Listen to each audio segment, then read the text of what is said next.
Are you searching for the best in online black radio? Then go to blacktalkradionetwork.com, helping you filter through the noise. Real talk, black talk.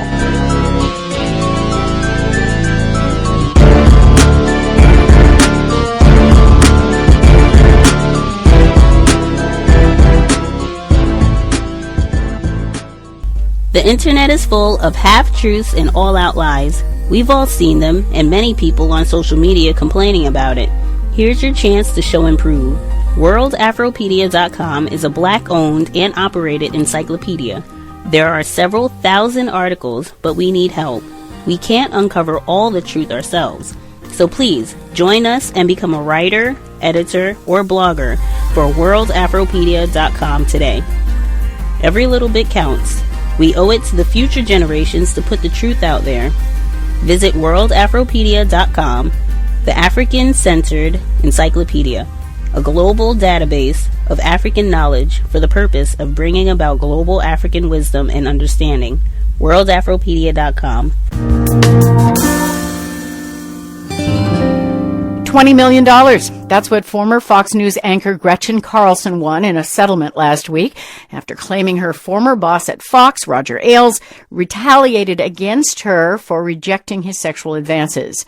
Hers is a high-profile case, but there are plenty of others. Retaliation claims are increasing, now outnumbering other discrimination complaints, as NPR's Yuki Noguchi reports. It felt like surrender when Lorraine Siegel finally gave up her tenured professorship at a community college teaching English. I was different. I was the only Jewish lesbian. I was extremely competent and good at what I did, and I stood up for other people who were targets as well. Siegel, who lives in Santa Rosa, California, says her vocal objections made her unpopular with fellow faculty. They kept information from her, denied her classroom space, and wrote a scathing review based on anonymous comments. And I refused to sign off on their evaluation. After seeking legal counsel, Siegel got the review rewritten. But 2 decades of such experiences wore her down, and she eventually left. Retaliation cases now exceed claims of race discrimination, making up nearly half of all complaints filed with the Equal Employment Opportunity Commission. Legally, retaliation is firing, demoting, or harassing a worker because they complained or filed a discrimination charge. Experts say over half of retaliation cases are perpetrated by managers, but retaliation can also include bullying as a form of retribution. Catherine Mattice founded Civility Partners, a consultancy focused on changing hostile work culture. I hear a lot of people say I was a whistleblower and I was bullied as a result of that. She herself faced an office nemesis in a previous job who demeaned and berated her and others. Her work suffered. She posted notes to herself saying, "Get up," on her alarm clock. After begging the company president to intervene, he told her to leave immediately. He watched me pack my things and I left that day. Was I retaliated against? Maybe. Should I have seen an employment law attorney? Probably. Mattice says retaliation can exist in a gray area and advises others to save nasty emails and document the incidents. Carol Miaskov is assistant legal counsel for the EEOC. She says the abuse can take many forms. A manager might retaliate through a demotion, bad evaluation, or undesirable assignment to make it seem legitimate. Coworkers might exclude their colleague. Sometimes people can be really creative about how they retaliate, because the goal is to not seem like you are retaliating. The behaviors are often juvenile and underhanded, she says, but the emotional damage is real. I've definitely been bullied, and it was horrible. Indeed, sometimes when I think about why did I go into civil rights law, I think that bullying and what that can do to you is one of the things that drives me. Gary Namey is director of the Workplace Bullying Institute. He says bullying and retaliation are cycles that tend to escalate. They escalate their campaigns of persecution because they cannot stand being exposed. He says the worst cases can lead to suicide, though that often doesn't clear matters up. The problem gets reinterpreted as a mental health issue. Even in the face of suicide, I find that corporations and government agencies still do not punish or demote any of the managers who are responsible for the mistreatment. Many workers persist amid difficulties for economic reasons, he says, but just as many stay out of a desire to stand up to injustice. Yuki Noguchi, NPR News, Washington. So counter-racist science, which is what we are supposed to be trying to evolve now, is supposed to be different. That when you say things and when you do things, they take effect. And it happens as an individual. See, I imagine most of you are tired of doing what I did for years, going to meetings, feeling fine, and then going back on the job the next day doing the same old thing, acting the same way, having the same value system, talking the same nonsense, getting on the elevator, insulting people as black males usually do, which is something I'm going to talk about tonight, elevator insults. I want to say that right now while it's on my mind. Stop it, particularly black males, in a place where you know a lot of people where you work. You ever notice black people on an elevator? Okay, we should, to start right now, it's a set rule in counter-racist logic. Get on the elevator and say good morning. When you get to your floor, get off and say have a nice day. That's it. Don't say nothing else. If black people could just do that much, you'd be miles ahead. The white supremacists will wonder what's going on. You're not high-fiving, looking in the back of the elevator when you get on in front and look over everybody's head and insulting somebody that you know on the back. Hey, man, how come your eyes so red? That's your black male. See, you're entertaining. See, stop being an entertainment committee. Black people get around white people and immediately start monkey shining. So it's understandable considering our condition and the way we've been programmed, but you resist it. So we need a code. Just like the illustration I gave you just a while ago. Get on the elevator.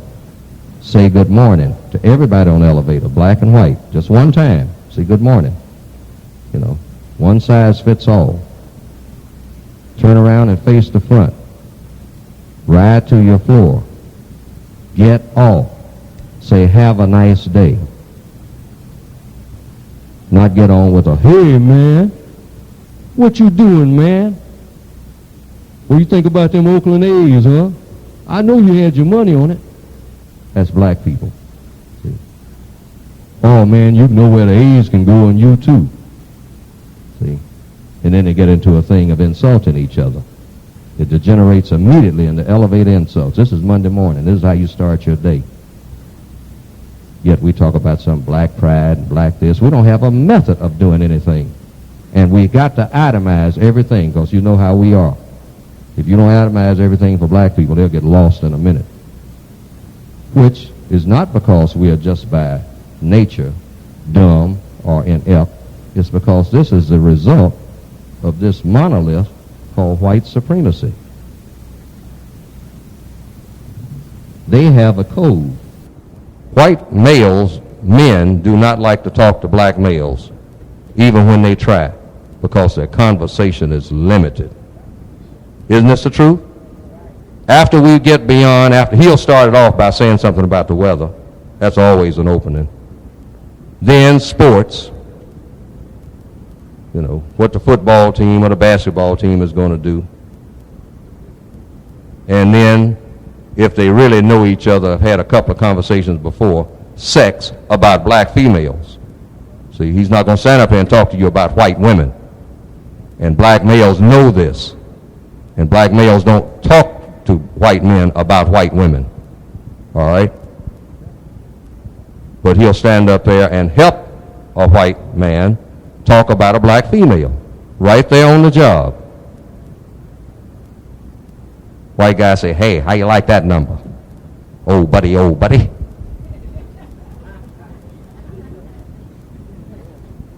This is us. We say, yeah, she's sure shaking that thing. Yeah, like to get some of that. That's your black male. White woman passed by, and he's talking about the weather. Wait till the next black one comes by. And then we will kill each other talking about somebody dissing. Dissing? You're being disrespected 24 hours a day and kicked from pillar to post. And I have concluded that the purpose for all of the people sitting in this room, unless we have some white people here, is to eliminate white supremacy and produce justice. Now, how do I come to this conclusion? Because it's the only thing that everybody's still talking about. The wall came down. All of a sudden, no more communism. Gone in one swipe. See? And a lot of the people, white people who used to call themselves communists, are now saying, I understand you have some jobs over there that some black people have, and I'm coming after with my little blonde-haired, blue-eyed children and get a bunch of them. Same jobs that you got. I always say white people are not unemployed because they have a job as long as I have one. Because when it comes right down to the wire, they can get mine. Because all they have to do is walk in there and talk to another white person and they got the job. If it comes down to the wire. See? You can't keep yourself from being fired. Believe me. Not when the white supremacists decide you are going. Context of white supremacy. Gus T Renegade in for another broadcast, hopefully to share constructive information on the system of white supremacy. Today's date, Thursday, September 15th, 2016. So I have been told. This is our weekly broadcast on workplace racism. We encourage non-white listeners to dial in if you have observations, problems, particularly if you have figured out some strategies that have worked for you to minimize conflict, racist attacks, sexual harassment, problems with other white coworkers and or non-white coworkers, including supervisors, managers, etc.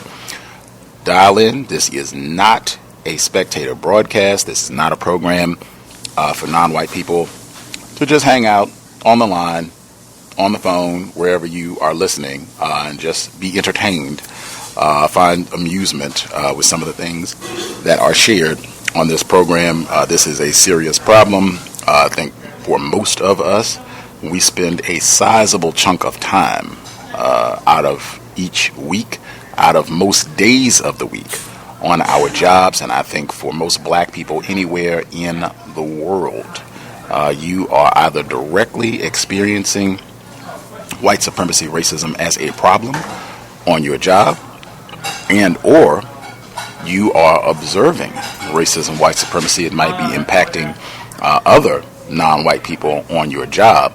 Somehow, some way you're seeing it on a regular basis. I think it's something that we should be talking about, coming up with strategies, ideas for how to try to neutralize these violations against us as best we can. As I state consistently, if we have non-white people, victims of racism, who are what they call self-employed, certainly it would be great for you to dial in and share some of your experiences with how you have experienced white supremacy being an entrepreneur. The number to dial, 641-715-3640. The code is 564-943#. Press star 6 if you would like to participate. The number again, 641-715-3640. The code is 564-943#. Press star 6 if you would like to participate. You will hear the audio prompt. Press the number 1, and I'll see your hand on the switchboard. We will get you on the line. You heard the audio clip. That was Mr. Neely Fuller Jr. giving some of his views, suggestions for the workplace. You also heard the segment before Mr. Neely Fuller Jr. That was from NPR, where they were talking about, I thought it was interesting, even though the first female she identified as being quote-unquote Jewish, I suspect that this was someone who is classified, is able to function as white, is able to practice racism, white supremacy. They just throw that quote-unquote Jew or Jewish thing out there to add some confusion.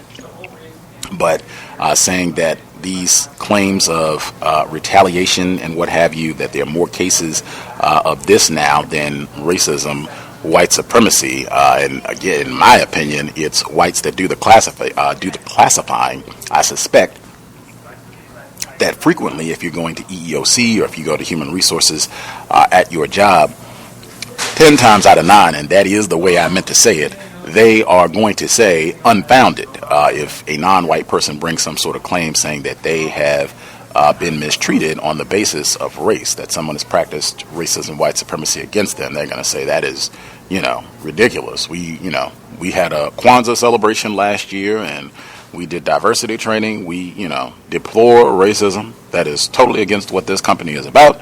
And certainly we do not have any racists here, so it was not racism. That is about what you're going to hear if there's a claim of racism. So I found that was interesting, even though they did reiterate at the end about documentation. That's something that we mention all the time here. Save emails, that sort of thing. Document if people are saying things to you, mistreating you, making vulgar or derogatory comments towards you, to document all of that information that can be used. That's something that we bring up on this broadcast all the time. Without further ado, people wrote in. My email again is untiljustice@gmail.com. Untiljustice@gmail.com. If you have scenarios, situations, if you figured out some codified techniques, you can drop an email and I will read on the air.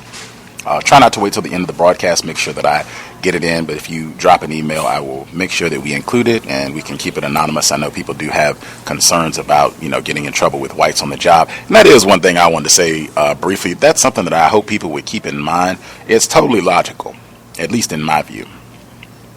Numerous people have raised concerns about they have either their own personal problems with workplace racism and or they have observations of things they've seen on the job, maybe something that happened to someone else, but they have reservations about dialing in to share this publicly because they could be heard. A white person, someone that they work with, could hear it and they could get in trouble. They could lose their job. They're trying to take care of themselves or their offspring.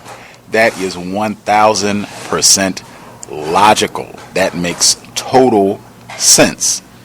I just would hope that we keep that in mind, because it's been my experience that a lot of times we can be very quick to criticize other black people for not speaking out and doing something about racism. And good coon, you should have spoke up. You should have said something. I can't believe these no good Toms and coons and Sambos won't say anything. They might have the exact same concerns that many of us have about not wanting to get in trouble with whites. My quick PSA. Moving forward, our black female caller in Michigan, last week she wrote in. It was kind of close to when we were wrapping up the program. I did not see her email until we had signed off, so I told her to be patient. My apologies, and I would make it the number one email I read this week. Getting to it. I wanted to share my observations at the law firm I work at this week. They hired a white male secretary who unfortunately sits next to me, and he is very annoying. He does his best to try to start conversations with me, asking me for help and or just making unnecessary comments throughout the day. I think we have heard this from our Michigan caller before about them hiring a new white person, male or female, and them requesting, asking for lots of help, and specifically asking her, a black female, asking that she be the one to aid and assist them where they don't understand something. I have my headphones in, and I'm starting to think that the fact that I have the headphones in bothers him, because he will interrupt me as soon as he sees me put them in my ear. I just ignore him as if I didn't hear him, and it appears to be happening more frequently. Ugh. The firm has hired 7 new white people and has since implemented a mentor program to train the new employees and get them prepared for working at the firm. They are committed to helping each other succeed. You better believe it. Lastly, there is a Japanese company in my building, and I noticed how the Japanese males and females I encounter are very codified with their behavior. I pay close attention when they pass me in the hall, and especially when they get on the elevator, and many times I am the only person on the elevator with 3 or more Japanese, and they make absolutely no eye contact with me. They do not speak. They literally act as if I do not exist. I also noticed 2 to 3 times when a white person was on the elevator with me, and the Japanese individuals, they ask the white person what floor they are going to, and they make eye contact with them. I found it very interesting, and their behavior is very consistent from what I've seen. Conclusion of field notes, no surprise there. Anti-blackness worldwide. Second observation. I had quite a few, so I'm not going to read all of them at the beginning. I'll probably read 1 or 2 more, and then I'll just kind of sprinkle in the other notes that people wrote in as we go. We even had some of our UK listeners shared workplace observations. I had been thinking about how I could incorporate them into the program. There's such a substantial time difference. They would either have to pre-record, or we'd have to see if we have any night owls, as they say, because it is, let's see if I can do my math really quick here. So it's 1 a.m. Friday morning for the folks who would be listening in London, England, with the 8-hour time difference, so it'd be hard for them to listen live. But some of our UK listeners did dial in with workplace racism anecdotes, and I can pitch really quick. Our global Sunday talk on racism is this Sunday, 12 p.m. Pacific, 3 p.m. Eastern.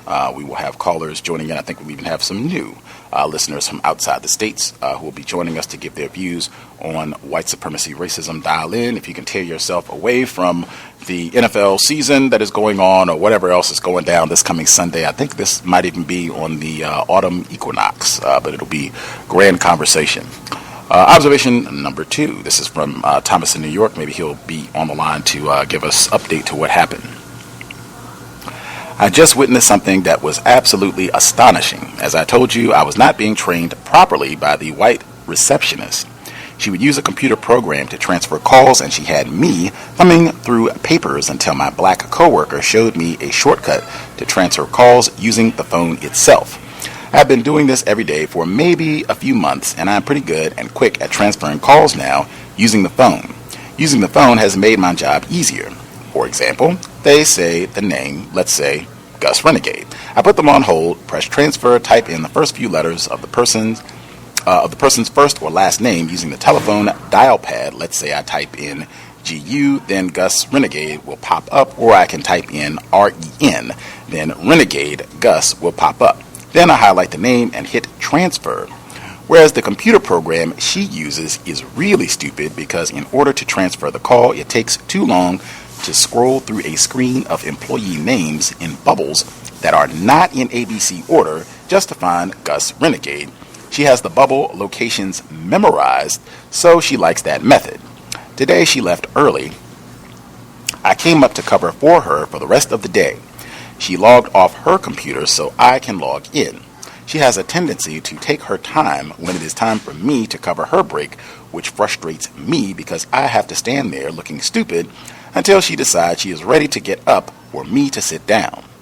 She has to count her money, change her shoes to sandals, organize her papers, fix her hair and makeup, put on her sunglasses, etc., then give me a list of verbal instructions very loud so everyone can hear the same speech and instructions every day since I started. I think to give the impression that I am dumb. I would concur whites love to emphasize and demonstrate publicly to others that these are the dumbest nigger imbeciles in the galaxy, and you have to talk to them like you're talking to a 5-year-old. Continuing, I recently started to cut her off during her instructions by just saying as loud as her but pleasant, "Now you know, I know that, or did you forget you told me that yesterday," to shut her up. Today she was in a rush, so as soon as she saw me, she logged off so I can log in, but she took her sweet time to fix her makeup and pack her bag, and of course I had to stand waiting for her. Then the phone rang. Her face said it all. She looked as confused as I did my first day. She answered the phone and had to transfer the call without her computer program. She stalled and tried to play it off as she tried to use my method of connecting the call with the phone, but she couldn't do it. She was hitting the wrong buttons and bringing up the wrong directory. Then she picked up the papers she gave me to use when I first started, and I had problems using them, even though now I use them every day to sort the mail, so I have the papers down pat as well. In fact, I use them sometimes instead of the phone just to challenge myself. Another call came through at the same time, and she put the person on hold that she couldn't connect and switched lines to answer the phone for the next caller.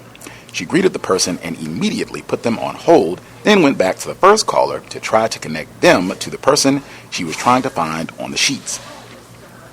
Every time she looked up for my help or assistance, I quickly looked the other way as if I was not paying her any attention, and I acted like I was distracted by something very important. It took her 3 minutes and 26 seconds, he counted, to connect the first caller, and by the time she got back to the second caller whom she put on hold, they already hung up.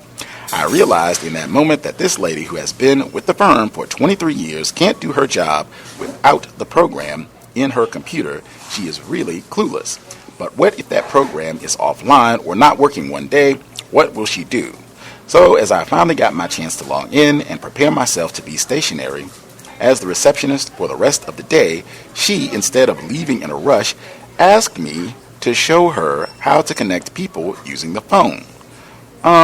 Not me, after the terrible training I got from her, which I guess was because she couldn't do it any other way. I told her I learned from the black coworker that I can't explain it, I just do it.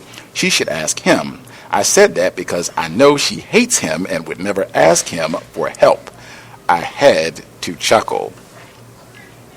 Fascinating observation from Thomas in New York. That has been an experience, I think, that has been shared repeatedly over the years when whites have to break down and ask some Negro on the job to help them when they really don't understand, not when they're just trying to nag and annoy you, practicing racism, wasting your time, but when they really don't understand something and they need you to help them so that they can do whatever it is that they're trying to complete like that. Oh man, to have to be earnestly ignorant and go to a Negro to help you out, like, oh man, whites, it's been my experience, and I think other people have concluded the same. They absolutely hate that, work to avoid that at all cost.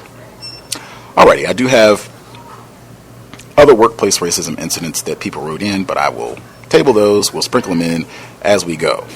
Everyone who dialed in with a hand up, line should be open. Feel free to chime in. Again, remind folks this is not a spectator program. I am very sure with all the folks that we have listening, folks have observations, experiences, even if you're reflecting on your work history of things that have happened to you, how you responded, how you wish you had responded if you had a better grasp of white supremacy racism. This is not for spectators. Let us be active, counter-racist participants as we deal with the area of activity, labor. All the folks who dialed in, line should be open. Feel free to participate. Yes, may I be heard? Yes, sir. Okay, greetings, Gus. To answer the rest of the callers. So, I went to Black Student Union last week, and I'm going to go again tomorrow, but it's an amazing club. It's where, when I went there, it was mainly black people. The only person that wasn't black was the principal, and he was white, so he was there spectating the program. So that happened. We talked a lot about, the first thing that came up was George Washington Carver, and we're going to be doing a lot of stuff like that. We're going to try and take a lot of field trips, especially to this one African museum, and explore that. I didn't go to Pride because I feel like it's not for me. I should just stick to Black Student Union, just to stay together as black people rather than just have Pride with everybody. But that's that about the club. I also, every time I walk home, I would notice that on the street that I walk towards, I would notice that everybody I see is homeless, and they're all black. Rarely any of them are white, and it's just, I just reflect on it every time just to know how messed up the world is and how they treat black people to where they have to sleep on the streets and do stuff like that. So it just really gets to me every single time I walk down that street. And, that's all I had to share. Thank you for taking my call. our young scholar in the Bay Area. Always grand to hear from him. I think if people heard our segment last week on workplace racism, he shared about the two clubs at his high school in Bay Area, California. The Black Student Union, that's supposed to be, I think, exclusively for black students. And then they have this Pride group. And I mentioned last week, I said that at least in my experience, that name Pride nowadays tends to be associated with causes that are related to what they call gay rights or LGBT issues. And I think that group, everybody can participate. You don't have to be black or non-white. Any students can participate in that program, even though, if I remember correctly, the Pride group is also supposed to be focused on issues relating to racism. Is that correct, sir? Yes, that is correct. Okay, right on. Did you think that they were not going to talk about racism in that group, or was it just you thought, hey, I'd rather be in the group that's exclusively for black people, and I just don't need to be in the other one? Well, I figured that they will be talking about racism and everything, especially that's going on in school that we don't know about. So that's another reason why I chose Black Student Union. The comment about the transients, homeless people, as they say. For people, the Bay Area doesn't have an explosive population of black people. It is not like Atlanta or Philadelphia, Alabama, places, states, and or cities that have large populations of black people. There are black people there. It's not, Iowa or something, but I mean, they do not have a huge population of black people. So it, just further evidence of white supremacy that you have a higher concentration of black people that are in that position where they have no house and are just, in a destitute position. The last question I was just going to ask, what specifically were you all focused on in the Black Student Union about George Washington Carver? Well, that was our introduction question, just to wake up everybody up. But what was discussed was that George Washington Carver, he's the person that invented peanut butter. That's the main thing they said. But I would have went on and said that I think he went to Tuskegee University. He had a effeminated voice, and because he was castrated as a child, and he was also a slave, basically. That's what we talked. That's mostly talked about George Washington Carver. They brought up the castration thing, or were you saying that was just information? No, that's okay. Yeah, no, they didn't bring up that.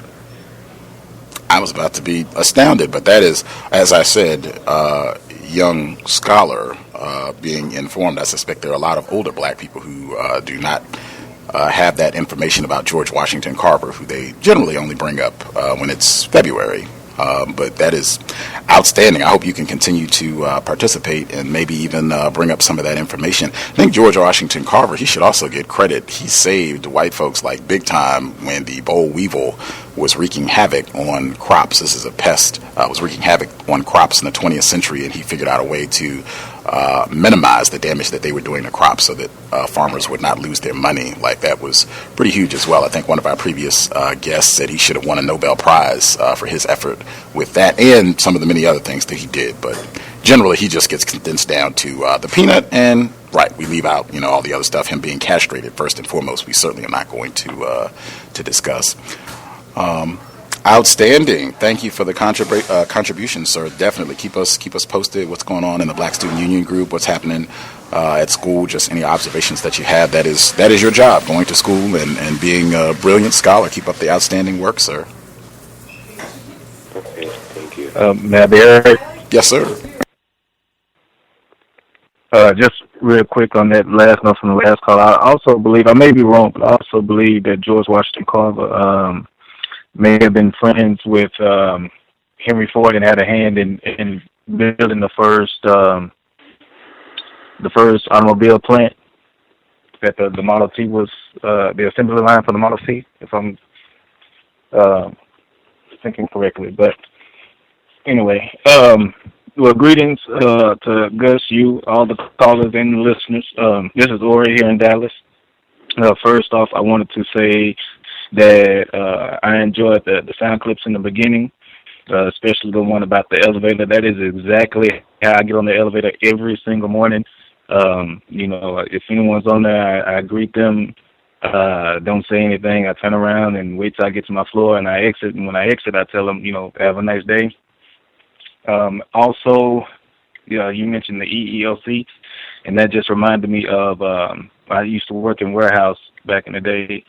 There was an old white lady who used to say she was always going to complain to the EEOC about the company, and she was going about that all the time.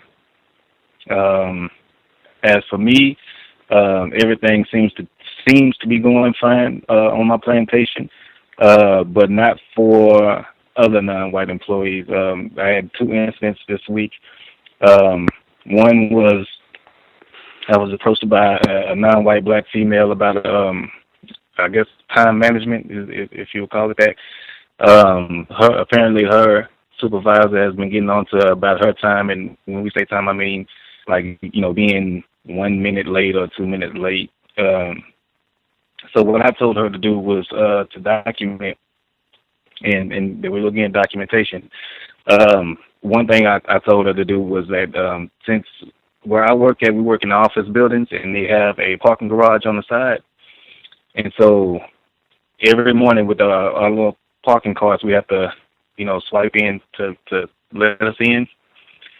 And so I told her she can go and actually get that all the time that she's, checked into the parking garage and checked out, and she can get all of that time printed out on a sheet of paper for her, and she can keep that just in case, that situation ever comes up again, and she can actually show, she was here at, this time or whatever. But, being a black person, especially in the corporate world, we're always held to a different standard than our white counterparts. So, my next situation was also earlier this week. A non-white black male lost his job. And I kind of knew the guy. I mean, I didn't talk to him a lot, but funny thing was I was standing in line getting ready to get lunch. And for some reason, all my workplace racisms, happen when I'm standing in line. I was the guy who emailed last week about the white female trying to touch my beard. And I was going to say, so I was standing in line and there was a black female behind me. And she tapped me on my shoulder and she was like, so-and-so lost his job, right? And I told her, no, I didn't hear that. And she went on to tell me about, why he lost his job. And apparently it was because he was spending too much time away from his desk when I guess he was supposed to have been in his desk. And so she was telling me all that stuff. Then she started saying, he may have been spending time with apparently there's a white girl that works there. And immediately when she started going into that, I don't get into, the gossip and everything. I immediately cut it off. And I'm not rude. I don't say, stop talking or whatever, but I find a way to get out of the situation. So, I told her like, oh man, I got to go make this phone call, or, I had to step away to go see what they were having in the lunch line. So, but that was about it. I'm eager to hear what everyone else has going on, and I'll mute my line for right now.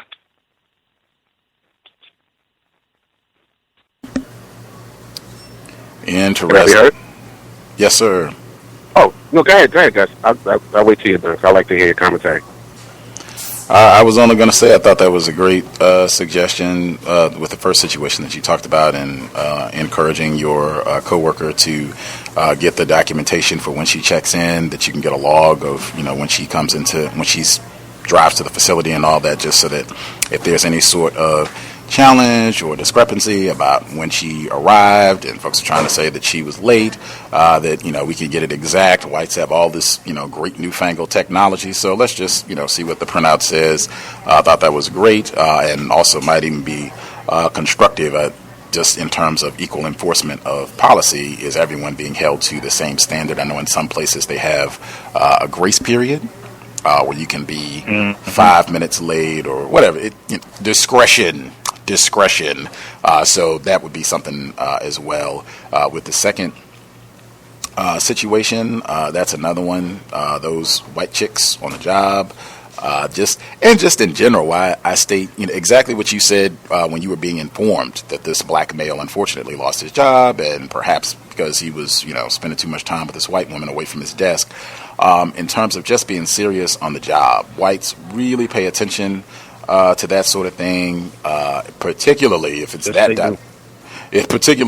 that sort of dynamic, or it's a black male, white woman, and it looks like you all are frolicking a little too much, or you're getting along a little too well. Like, that just can go bad in a variety of ways, and just in general, get a reputation for being serious. As you said, I'm not here to gossip.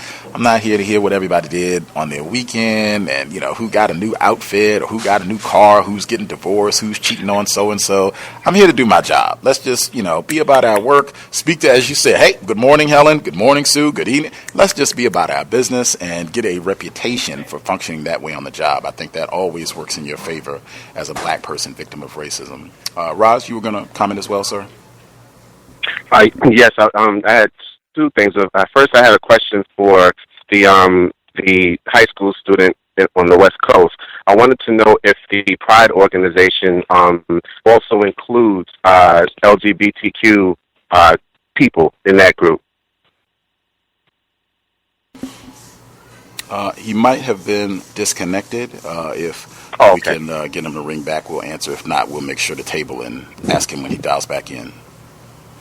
No problem. And the other thing, I thought about the situation that Thomas in New York wrote in about, and that's something that I've noticed as a pattern with white people now, is that I think just from my research and from what I've seen, that white people spend their lives trying to practice deception in all over the place, like in all areas of activity.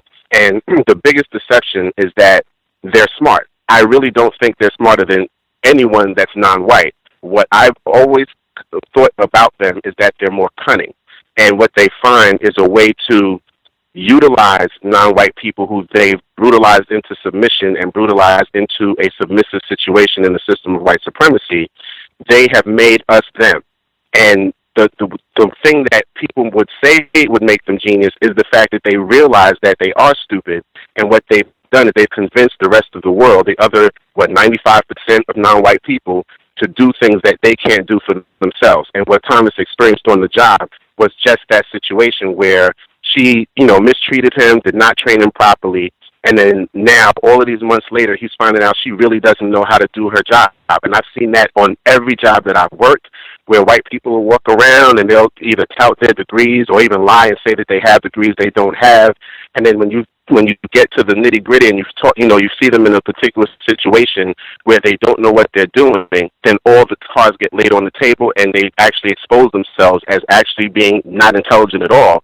And like I said, I just think that Thomas in that situation got a nice example of that, where to me it's just that they think ahead in the sense of being cunning, and because non-white people don't function in that manner, that's where they have us beat. But it has nothing to do with intelligence. As far as them being more intelligent than us, what they've done is made us stupid. This, like you've always said, and I agree with you, this system is designed to make non-white people stupid. And then what they do is they obfuscate the facts and then blame the victim for being stupid, when that's what they basically wanted to do from day one, and that's what they facilitated. Thank you. Other folks have commentary related to workplace racism. You have questions about some of the different scenarios that we've heard thus far, or if you have your own situation that you would like to present, feel free. Harvey Hurt? Yes, sir. Good evening to all. Thomas in New York. I had just a comment for the gentleman, the young guy, because I'm glad he knew that. I didn't learn that until I was an adult, that George Washington Carver was castrated. I wish I knew that in school. Oh, man, I would have thrown that out there so fast. Very important to bring that stuff up that they don't want us to talk about. And I hope you definitely continue to do that at that meeting. I just wanted to say thank you for reading my story. I thought it was hilarious, and nothing else transpired behind that. Or she didn't come in, the next time and ask me anything. It just kind of fizzled out. What I've noticed, I've made an observation over two people at my workplace, a white male and a white female.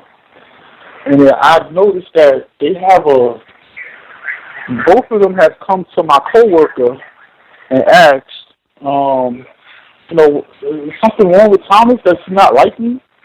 And I've concluded that, I've noticed this from a trend from both of them, that they both seek, how can I word it? They like to validate black people with their whiteness, and I won't let them do it to me. And that's really what's irking them. This white female, she, I was working there a few months, and I say hi to her, and her whole department, hey guys, as I go past, and everything I thought was cool. And then she would come through the room that where we work out of, and she played me a little close. She started telling me, I started here working in the mill room, and now I'm a executive, and da-da-da-da. I'm like, oh, that's great. Cut it short, get back to work. Anytime she tries to have a conversation with me, I, answer her very, courteously, but I get back to work. I don't want to stand there and have a conversation with her, and that's what's irking her. And the gentleman I work with, he gives her that ability to validate him, because he's looking for white validation always, If they pat him on the head, he's happy. So, the fact that she stands there and talks to him, and, so I've also noticed from this white male, who also said, it's all the time, he doesn't like me. He also likes to validate this black male too, and I won't let him do it to me. So he'll come in and he's an Italian, they kind of talk like they're, kind of tough, hey, what's up, well, how's it going? Hey, how's it going? I walk right out the room. I don't want to stand in there and talk to you. And that's driving him crazy. So he's come around several times trying to spark a conversation. Generally, when I'm talking to the black male, and we might be speaking about something, be it work-related or not, he'll interject himself into the conversation and start talking to the black male maybe about baseball or football or whatever. And me, I just walk away, So, hey, Thomas, you don't like football? Oh, yeah, I watch football. Oh, who's your team? Oh, my team sucks. I just walk away. I'm not looking to, I see this game. I don't want to, I don't know how to put it. I just see it and I feel it. And the fact that he came to me on Tuesday and told me that both of those people came to him and said something, it lets me know that what I'm doing is working, because I don't know, it's like a sixth sense. I felt it, and I said, this person here, they're looking for some type of, they're looking for someone to pat on the head. I'm not going to be that person, and I wasn't that person, and they can't stand it. I could just feel it. So I look at that as a victory.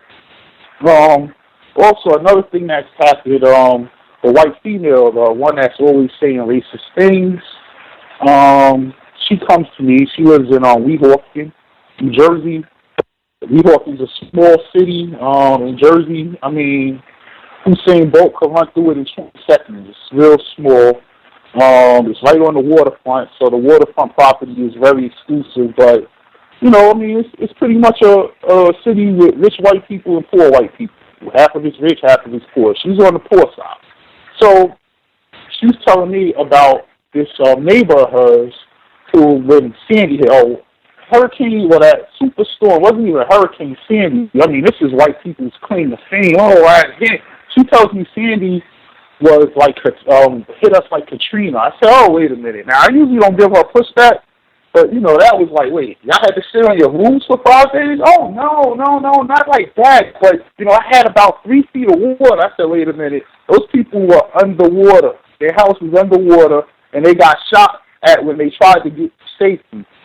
Did anyone shoot at you? She said, I'm not mean it like that. So she kind of deaded that conversation because I wasn't going for that. Then she comes to me talking about a neighbor who his house was flooded and he didn't upkeep his house that good and it was attached to hers. And she's been going through all these laws and things trying to get his house torn down. And then finally it went through. So I just thought to ask her, and I stopped. I said, "Hey, was this a black guy?" "Oh yeah, he was this black guy, and he had about 7 or 8 kids, and his wife, and they didn't keep the laws, and the door would be in the front yard." And that was all I had to hear, because I already knew that's why she did it, and I'm in my line. Thank you. Fascinating.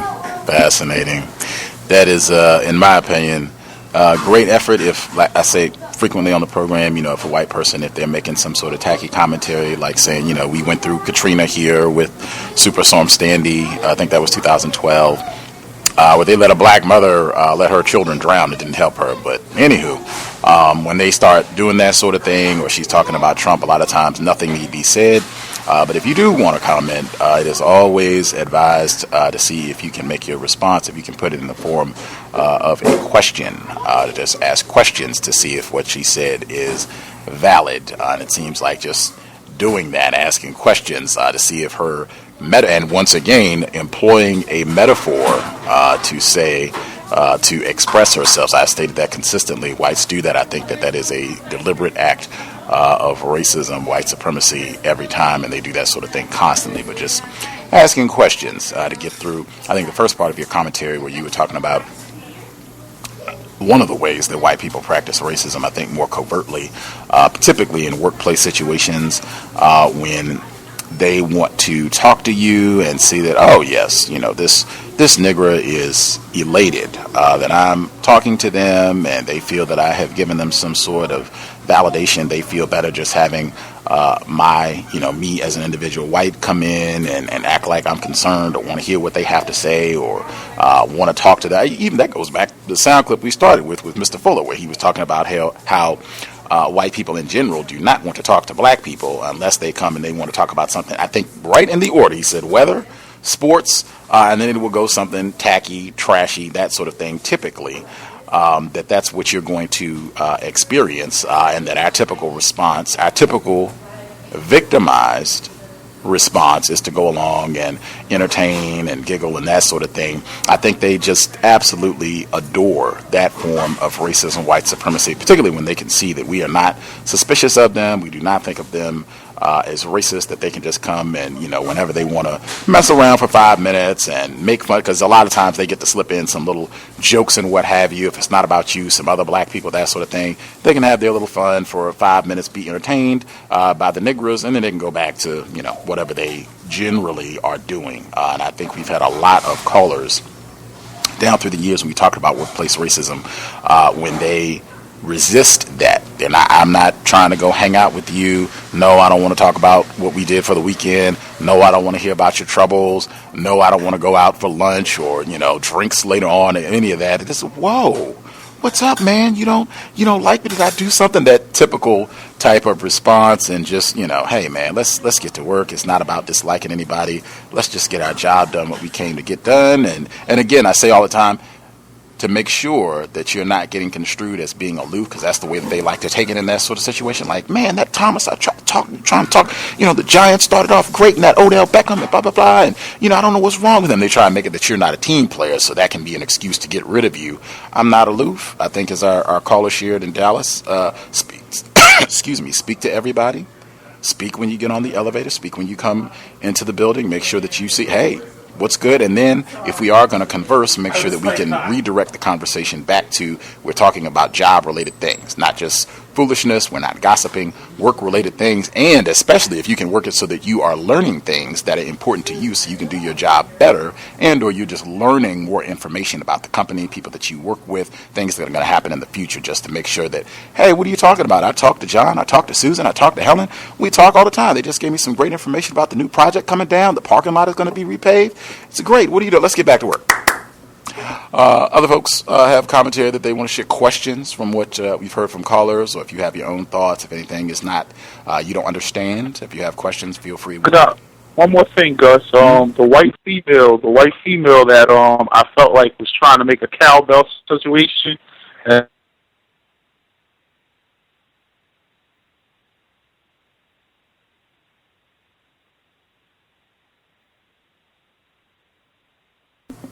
And I had yesterday, gives me a call. Hey, just want to know how you were doing, and da-da-da-da-da. And I said, oh, my God, I can't believe this. Why would you call? Like, I didn't say that to her, but I'm just thinking to myself, oh, this is just tacky white female behavior. I got off that phone so fast. Oh, I'm busy right now. Gotta go. The boss has called me. You on. Job well done. Job well done.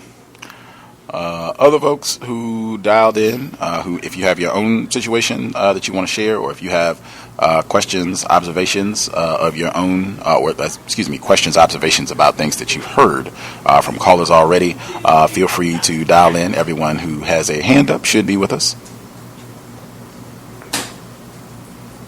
Hello? You're a little low, ma'am. If you could speak up. Hello? That is much better. Okay, thanks. Okay, first I want to ask, I also had no idea that George Washington Carver had been castrated as a child, but what I want to know is if anyone is aware, was his penis taken off or was his testicles? I don't mean to be gross, but I'm just trying to understand. Does anyone know? I think it was the testicles. I could be in error, but I think it was the testicles. My understanding, he lived with a white family when he was a child, and there were white women present. And so to, not even a pun, but to nip that in the bud, they went ahead and mutilated him at a very, very young age. I think there were even rumors, because as our brilliant young scholar in the Bay Area said, his voice was was a little bit high. People were saying he was feminine, even some rumor innuendo that he might have been engaged in anti-sexual or homosexual behavior, but it was because he had been mutilated as a child. As I understand it, I could be in error, but I believe we have talked about this before. I can get you the exact program back in 2011. Okay, yeah, I'd like to hear that.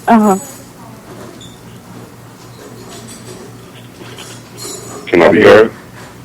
I heard several folks. I don't know if were you responding to the inquiry about George Washington Carver? I was. Okay. Yeah, I was just going to say, Gus, it was his testicles, and I believe the family took him off because they had a daughter, and they didn't want him to rape the daughter of the family. And I don't believe he was into any anti-sexual behavior, but his voice, everyone perceived that he was because his voice was so high-pitched. So that's all I want to say. Yep, that's about what I thought I had heard. And hope if that answered the question. Anything else they wanted to add? George Washington Carver. Age 11. Age 11, right on. We really should do a book study session on George Washington Carver, because he is a fascinating individual to study. I think a lot of us should know a lot more about him other than just, oh yes, Peanuts, George Washington Carver, Peanuts. But yeah, we should make time for that down the road. Anything else, George Washington Carver? I just wanted to make a correlation between what was done to him as far as his castration and a documentary I saw on black Germans, where they did the same thing, like systemically. Once the black German males had reached usually like 14 or 15 years old, they would automatically take them from their parents' house in the early morning hours between 4 and 5 a.m., and with no anesthesia, castrate them as well. So I just found that to be an interesting correlation. Thank you. If you want to hear more about George Washington Carver, Dr. Yomo Mutegi, this was September 26, 2011.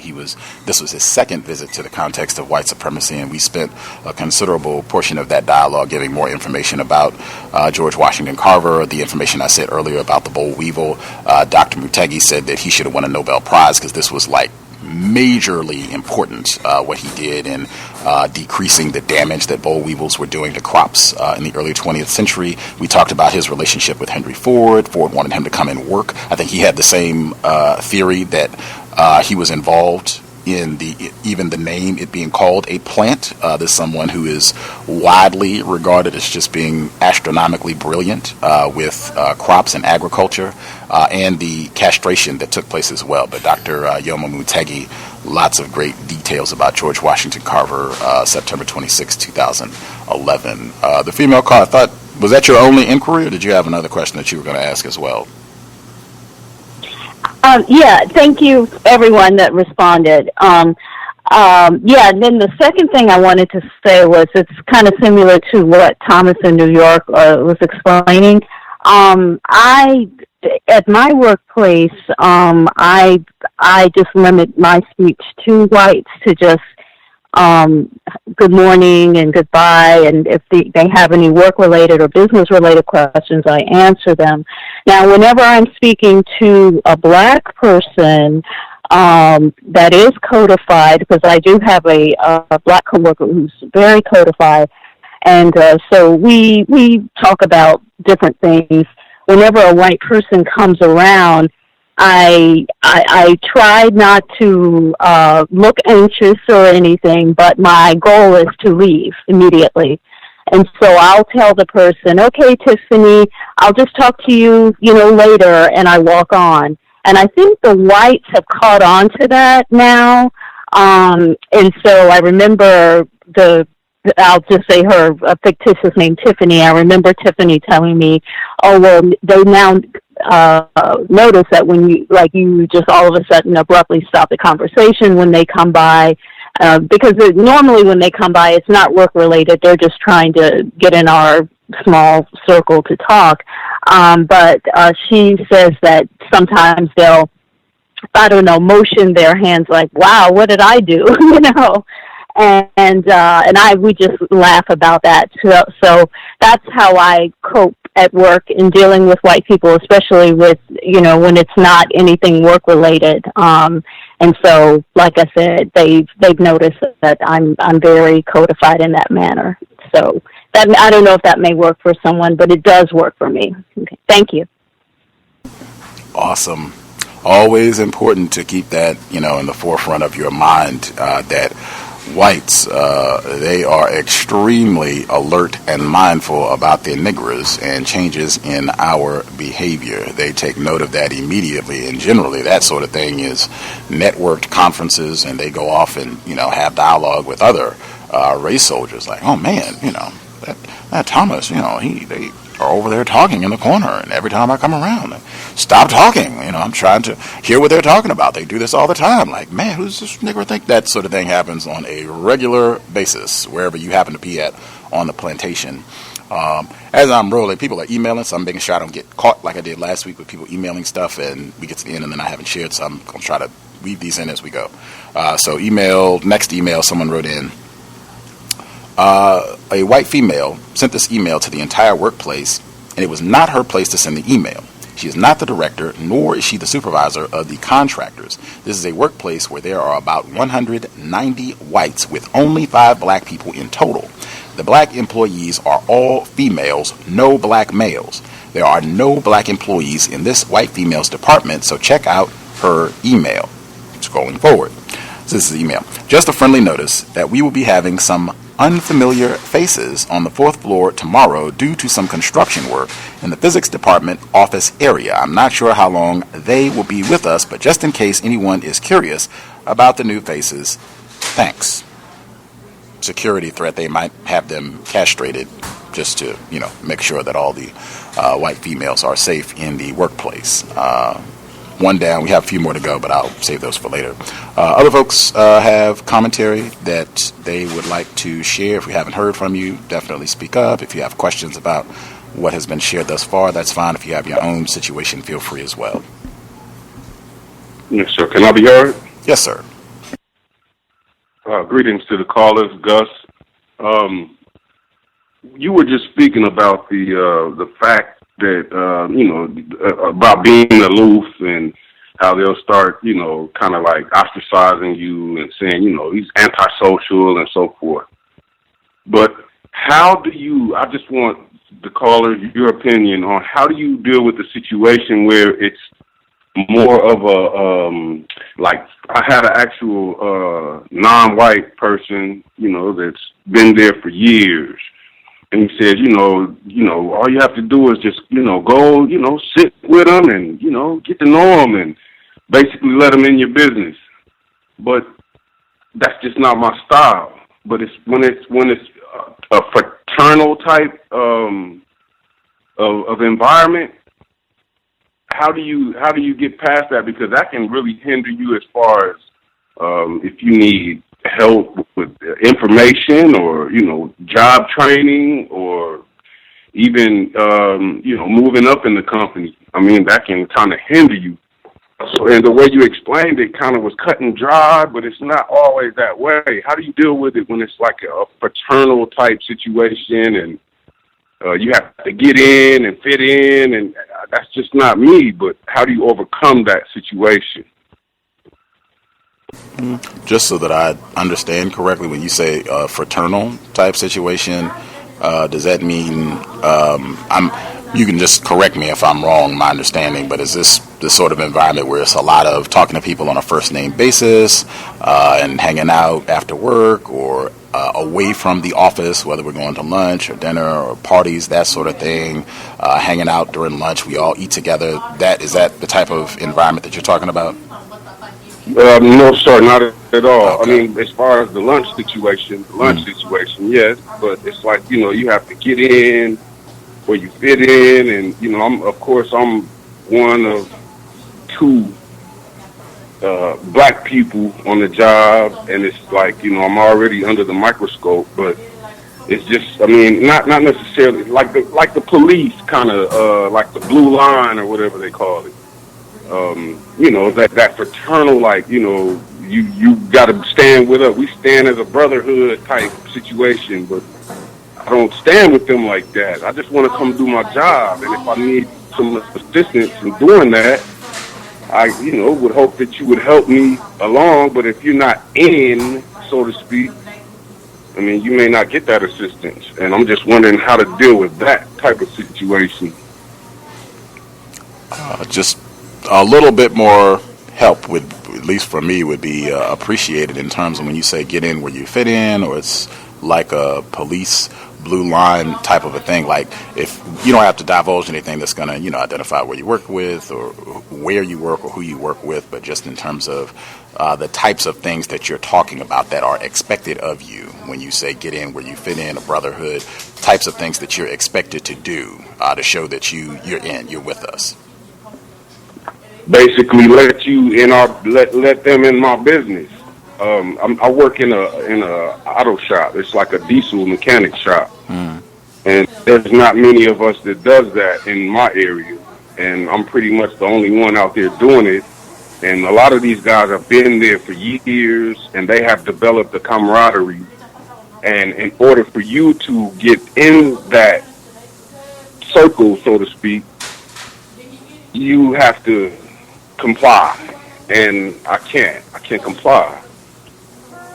And I'm just wondering, what are some of the things that, is it just you're not willing to comply with regards to sharing details about yourself, like just talking about? Yes. Okay. Yes, my personal life, or my political views, or whatever it could be. But I mean, I'm that person that, hey, I'm always cordial. Hey, good morning. How you doing? But, as far as sitting down in the break room, eating lunch with them, and no, I don't do that. I go to my car, I sit in my car and eat, and, I kind of stay out the way. And it seems like I'm standoffish to them because of that, because I don't sit down in the break room with them on lunch, and like I don't want to be a part of the team, so to speak. You kind of understand what I'm saying? I have a better grasp now. Thank you for being patient with me and taking time to explain. I have a better grasp now. Thank you, sir. My number one, I can plug our book club, because this is going to come up, and I mean like explicitly, in the book we are starting tomorrow, The Spook Who Sat by the Door. Sam Greenlee, but he addresses this explicitly, and it's going to come up tomorrow, I believe, in the first audio segment, so you can tune in and hear how he deals with this, even though this is fiction, but I think a lot of this would apply. I think a lot of this would even, you could pull it right into workplace racism, and it would be great.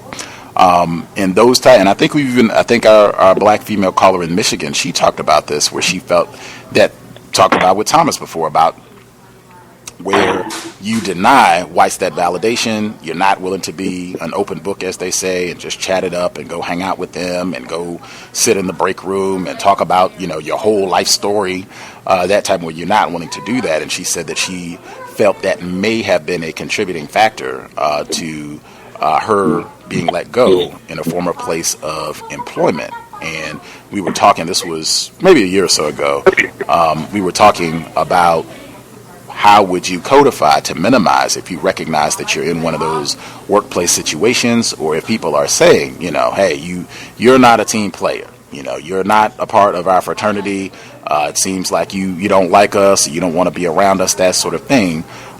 Ways to mitigate that. I think with her, their situation, they would go out to like lunch or go out for drinks or whatever, that sort of thing. I think we had maybe codified, maybe you go out once a month. If they eat in-house, they don't go out to lunch per se. They just eat, if there's a cafeteria there or wherever there's a break room and people all get together, you eat there once a month. That way they can't say that you never come, but you don't make this a daily thing. And if anyone asks, you can just, hey, I got a lot of work to do. I'm just real comfortable just working at my desk. I'm normally not even a lunch person at all. If I do eat something, I just try to stay on task and make sure I'm getting stuff done. I really, I'm concerned about making sure that I'm not getting behind, that sort of thing. Although if you're working on cars, that's probably not going to be feasible to say that you eat at your desk or what have you. But I think you said you eat in your car. I would say maybe go once. You could do once a week and go eat with them and just chalk that up. This is the sort of thing, this is part of the job. That's the way that I would look at it. This is a part of the job. I go eat with them once out of the 5 days a week, or how many ever days per week that you work. The one time that you do go, I would even think in advance.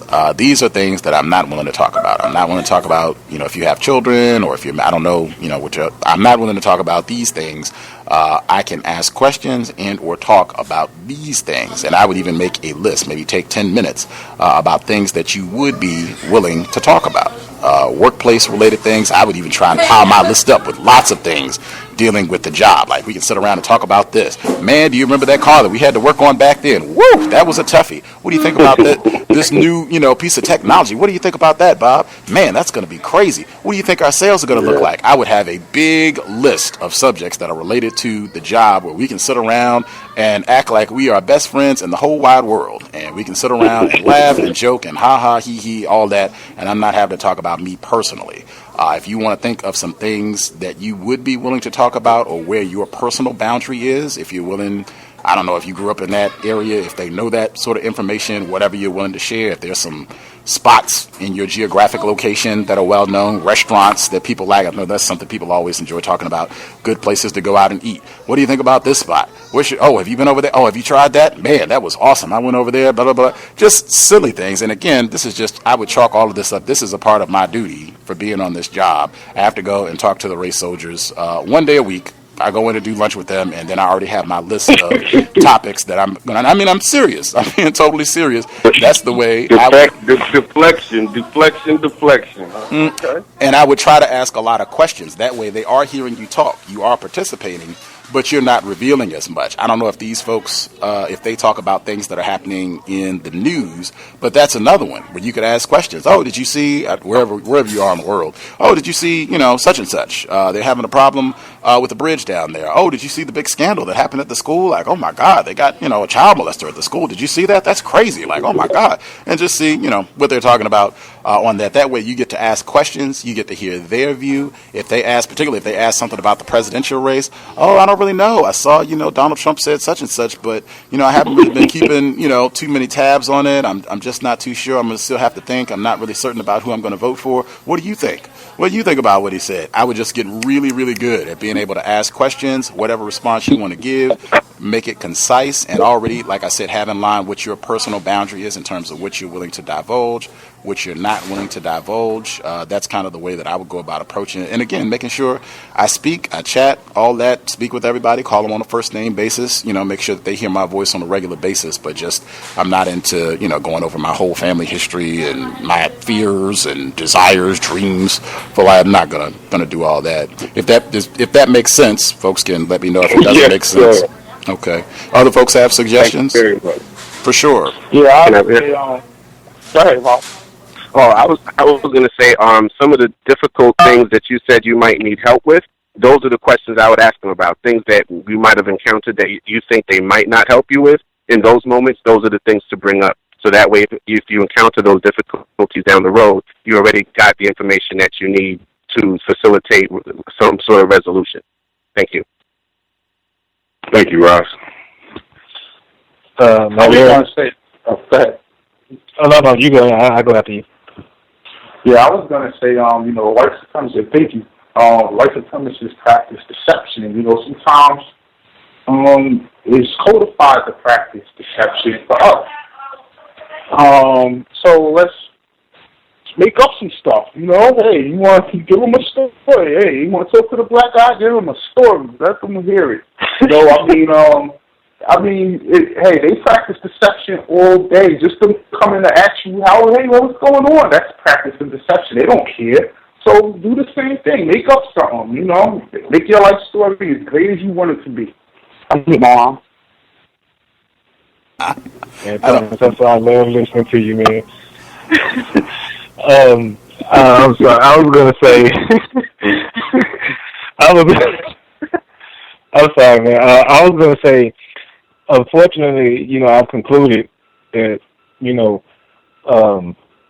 white people are not our friends. I say unfortunately, but they are not our friends. And again, unfortunately, we can't do what they do.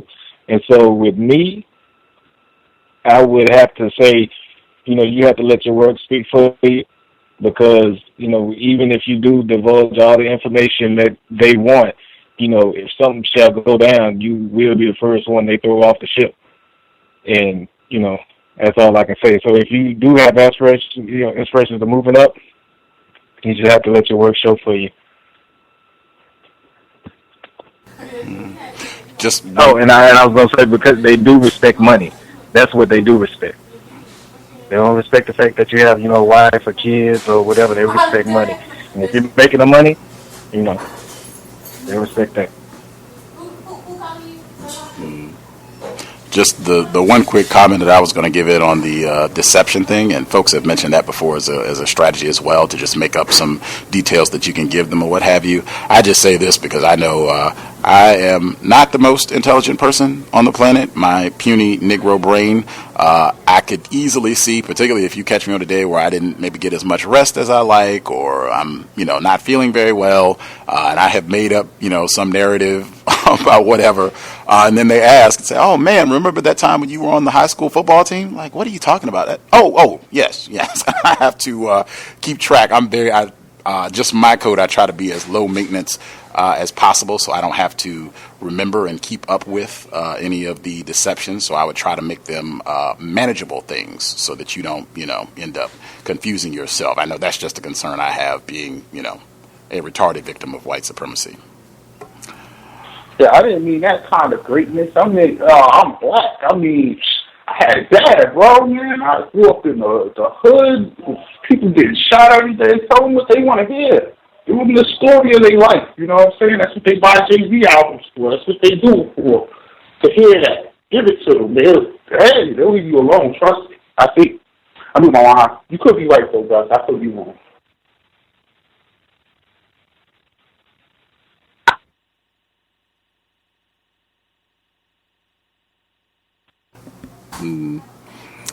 Other folks have other suggestions, recommendations, or if you have your own personal incident of racism, white supremacy on the job that you would like to share, feel free.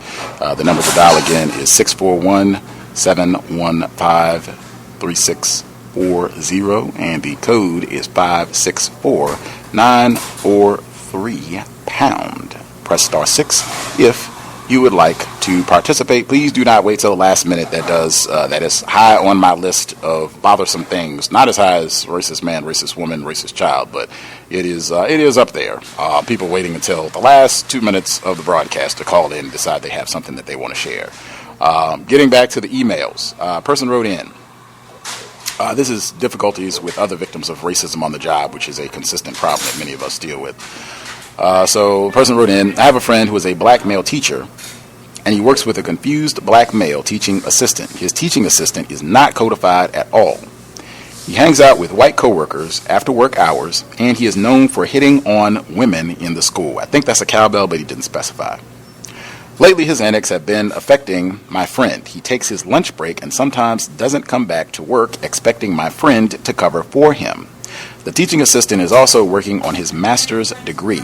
On many occasions, the assistant is attempting to do his job while he is at his laptop, while he has his laptop out completing his homework assignments.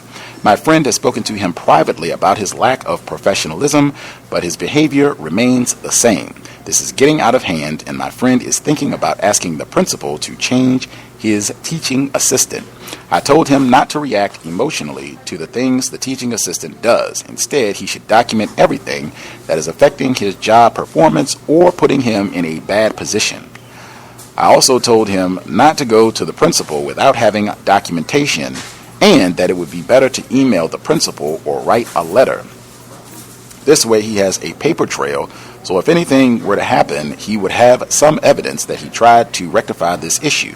Do you think this is constructive suggestions? Do you or listeners have any suggestions? I thought his recommendation about creating a paper trail, as they call it, I thought that was great.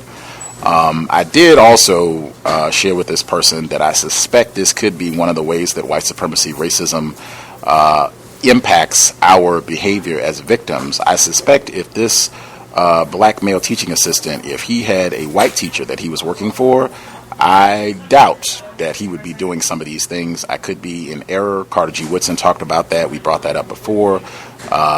Can't say for sure, but that would be my speculation. Anyway, talking to the person, I know I've heard Mr. Fuller recommend that if you are in a workplace situation and you're having a problem with another non-white coworker, to try to speak with them privately first and let them know, what the issue is and that you would like to resolve it just between you two or you three or how many other people it is, and that if you all cannot resolve this problem, that you are going to go to the whites and let them know about it, and they can handle it. I would do the same thing with this person, and I think it's great in terms of documenting incorrect things that are being done if the person is taking lunch and not coming back, or taking longer than they're supposed to, or if they've got their laptop out when they're supposed to be teaching, or whatever the infractions are. Document them, date, time, what's happening, and I've talked to this person. I talked to this person on such and such a date to address this issue, and it's continuing. I talked to them again, blah blah blah, and then I definitely, with the email, that way you have a record of written record of bringing this up with the white people who can solve this problem. We certainly need black teachers, but we need black teachers that value grooming, nourishing the next generation of black scholars, not if you're not going to take it seriously under these conditions of white terrorism. Folks have suggestions that you would give for this situation?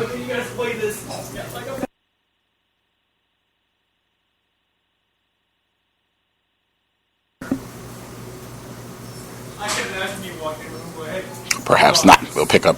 If folks have any suggestions about this as we roll, feel free to just reference back to it if you have anything you would like to share on that. Other folks who dialed in, if we have not heard from you in particular, please feel free. Go ahead and share. Can I be heard? Yes, sir. Greetings, Gus. Greetings to the callers and the listeners on the line. This is Rob calling from Milwaukee. I just left the classroom and had a white professor and took just a couple of notes. I thought a few things stood out that he said. First thing was he said that freedom is knowing that you're not alone, and then maybe we're all not free. I thought that was very interesting, being spoken by a white man. And in class, it was a non-white, quote-unquote Latino male that was looking at his phone or checking a text message or something like that. And the white man said to him, let's put the phone away. If everybody see it, then everybody else gonna start wanting to do that. And I know it's a sex message. I just know it is. And that was the end of my observation. Sorry for calling in so late, but I did just get out of the classroom. I didn't have a chance to really hear any other commentary. But thanks for taking the call. Appreciate it. No apologies. Class is important. Thank you for dialing in to share. Other folks, why were you so sure it was something sex-related, the text message? That's what the white male teacher said to the Latino male, and I thought that was very interesting. And I just wonder, would he have said that if it had been a white male or really a white female? I wonder if he would have said that. And and looking at it in the context of white supremacy, how non-white males get over-sexualized, I thought that it was a very interesting perspective coming from a white male who is a sociology professor. Thank you for the correction. I got it. I would agree that does seem to be a typical pattern in the system of white supremacy, where non-white people get hyper-sexualized. Carter G. Woodson, consistent theme in the program this evening. Other folks that, particularly if we have not heard from you, if you have either your own situation you want to address, or if you have commentary on any of the different vignette situations that have been brought up thus far, feel free.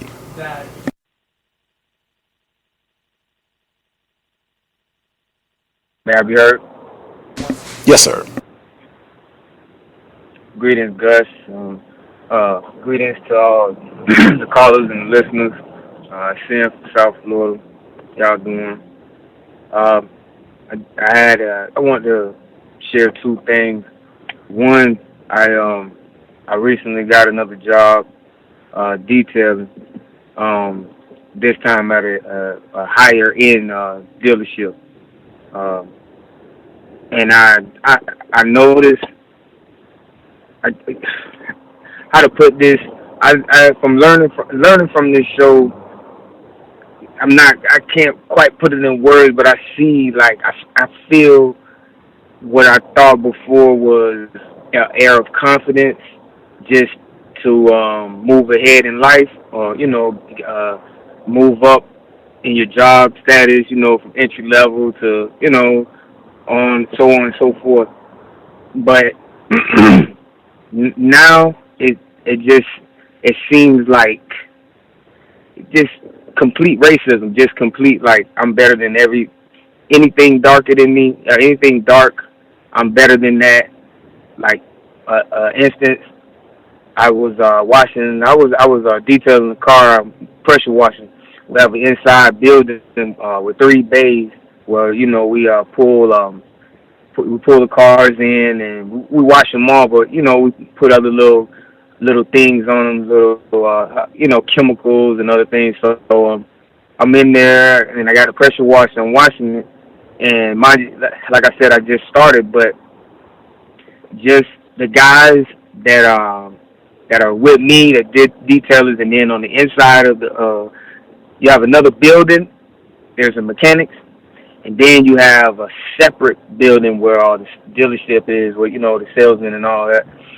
And the salesmen, they'll come back, they'll bring a car back, and they'll just walk through while you're washing the car. And at first, like my first couple of days, I chalked it up as, well, I don't know, usually the guys may stop in mid-work, or just maybe the salesmen are new, or you know what I mean? It might be a new path that they're taking. But then as the days went by, I just started to see that, it was just like a era of, I'm sorry, all the details are black. All the details are black. All the mechanics are white, except for one. And all the salesmen are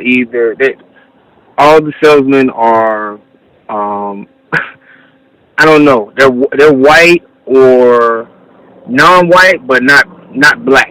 Not black as in like I consider myself black, not an African American, but just I'm from here. My people have been here, trace back, whatever. But I consider myself black. Like me, no guys like that. Indians, people that consider themselves East Indian or East Asian, Middle Eastern, Northern Africa, or or even Latin people. People that consider themselves Spanish or Latin. Nobody black. But like I said, a couple of days went by, they walked through. These guys just, as soon as they walk in, they fire up a cigarette, walk straight through. If they got a buddy with them, they talk to them, but they walk straight through where we're washing cars, like exactly where we're washing cars. And so, like, maybe 3 days ago, I just, I didn't want to lose my job or anything. I stay to myself. I talk, I joke, but I kind of stay to myself and my kind. But I just kept washing the car just to see what the guy would do. And he stopped, of course, because he didn't want to get wet, and he kind of, went around. So I just kept washing the car, but I said I was going to pay attention to him when he came back in to see, not pay attention to him, not to get him wet, but pay attention to how did he feel about what transpired, what happened. So he walked back in. He didn't look at me, but the way he walked by the car, he walked pretty close, like the way I was, and I stopped watching at that time. He walked pretty close, and it's just like, maybe I'm exaggerating or I'm imagining, but he seemed to have his chest out more, just not stalking, but I don't know. He just had an air of arrogance.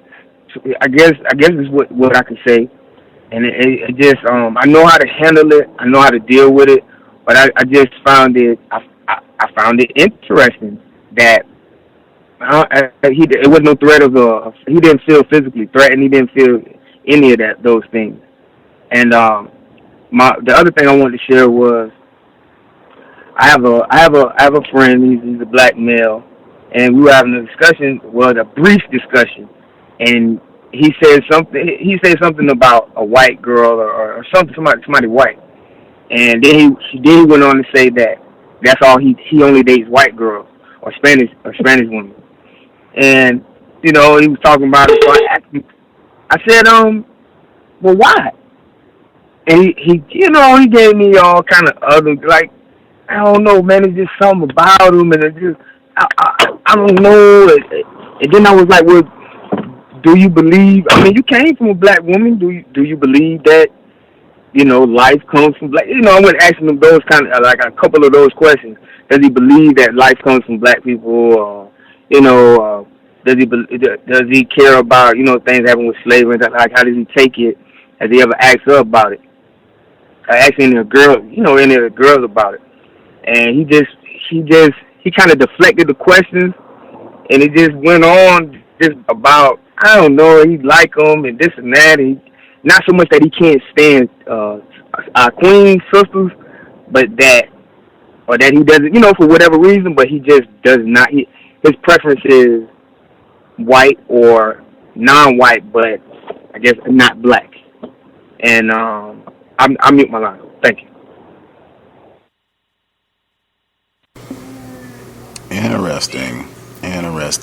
Thank you for dialing in to share. I remember you had dialed in before when you were working on vehicles down in Florida and talking about how the whites would come and get real close in your space. Kind of the same thing we've been talking about today. Would come and get real close in your space and tell their corny jokes and what have you, and you're just expected to take it. And when you didn't want them in your personal space, how that became a problem, much like what Thomas was talking about, what we've been talking about today. But it sounded, just the way you described your new plantation situation, it sounded exactly like a plantation with the black people doing the work on the vehicles, and then all the people that are the upper management or what have you are not black. I know you said they were white and or non-black, non-white people that are, upper management where you work at. That sounds very plantational. That is the system of racism, white supremacy, all areas of people activity. Was this on the job, this conversation with the non-white coworker about his what they call dating preferences? Yes, Gus. Yes, it was on the job, and I just said he's my manager. Like matter of fact, he's not my manager. He's somebody that I knew growing up. He's like a supervisor. He has several stores that he supervises, like in the teens. So maybe in the 20s, I don't know. But most of the time he's at our store. Like I said, I grew up under him. He's some years older than me. And I watched him, growing up, move the wind and stuff, but I always knew him. But I never knew that about him because he has children. And his first child, I know her mother. Matter of fact, her mother and my sister used to be consider themselves best friends. And nice woman, very, very nice woman. But I know her, and she's black. And I when he was saying that, I don't know. I was taking, not to use a metaphor, but I was taken aback. I was kind of like, it shocked me to hear that coming from him. So, yeah, I didn't mean to rant, but yeah, it was on the job. Not a rant. Appreciate the clarification. That is that product of the system of white supremacy, that sort of thinking. I think Mr. Fuller would say that we become monsters and monstrosities under this system with that sort of thinking. I would say just my recommendation, certainly we all have VGQ. You come to your own conclusions, and I know many folks have said Gus has no idea what he's talking about. Come to your own conclusion, but I wouldn't even encourage having that sort of conversation with another non-white person, even if you know them well on the job, just because whites, they wield so much power over us that it's very easy, particularly if this person is already, evidencing this type of anti-blackness, that it's very easy to manipulate us. And, I'm just making up a name, to go and talk to a white person, one of the white people that is not a detailer, that, is one of the executives there, and be like, man, Bob was out there talking crazy about slavery and hating white people. And I mean, it was just, I can't even believe that he brought that up. And we have had, non-white people victims call in before where that sort of thing has happened, where a non-white person, they were talking about racism, and the victim thought that the person they were talking to thought that they could trust that individual, and that person went and snitched and told about their views on racism to whites, and they ended up losing their job. So that's my view. I know some people don't, that's not their view. They are willing to take that, risk, I would call it, but that's not their view. That's fine. But I did at least want to get that out there, just because I've seen where that has gone bad for victims of racism before, unfortunately. I definitely agree, guys. Definitely. And I just say that I remember the call from Florida as well. Hopefully the sun's not beating down on them. And yeah, right. The key thing I would say is that if someone was to tell me that as a general conversation, if I knew them or not, they only date white women and non-black women, preferably that look close to white women. They have that Little Wayne mentality. I would say I wouldn't say anything to them anymore about that, because there's nothing you're going to say that's going to change that. They're getting high levels of white validation, and they're not going to learn until they learn on their own, or they're staring up at a tree in a rope. That's the only way. It's nothing you're going to say to help. That's how we dead that conversation altogether. Thank you, Thomas. I appreciate it.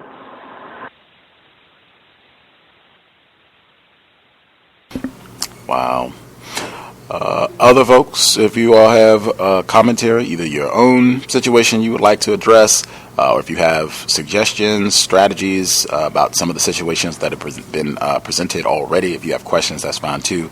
The number again is 641-715-3640.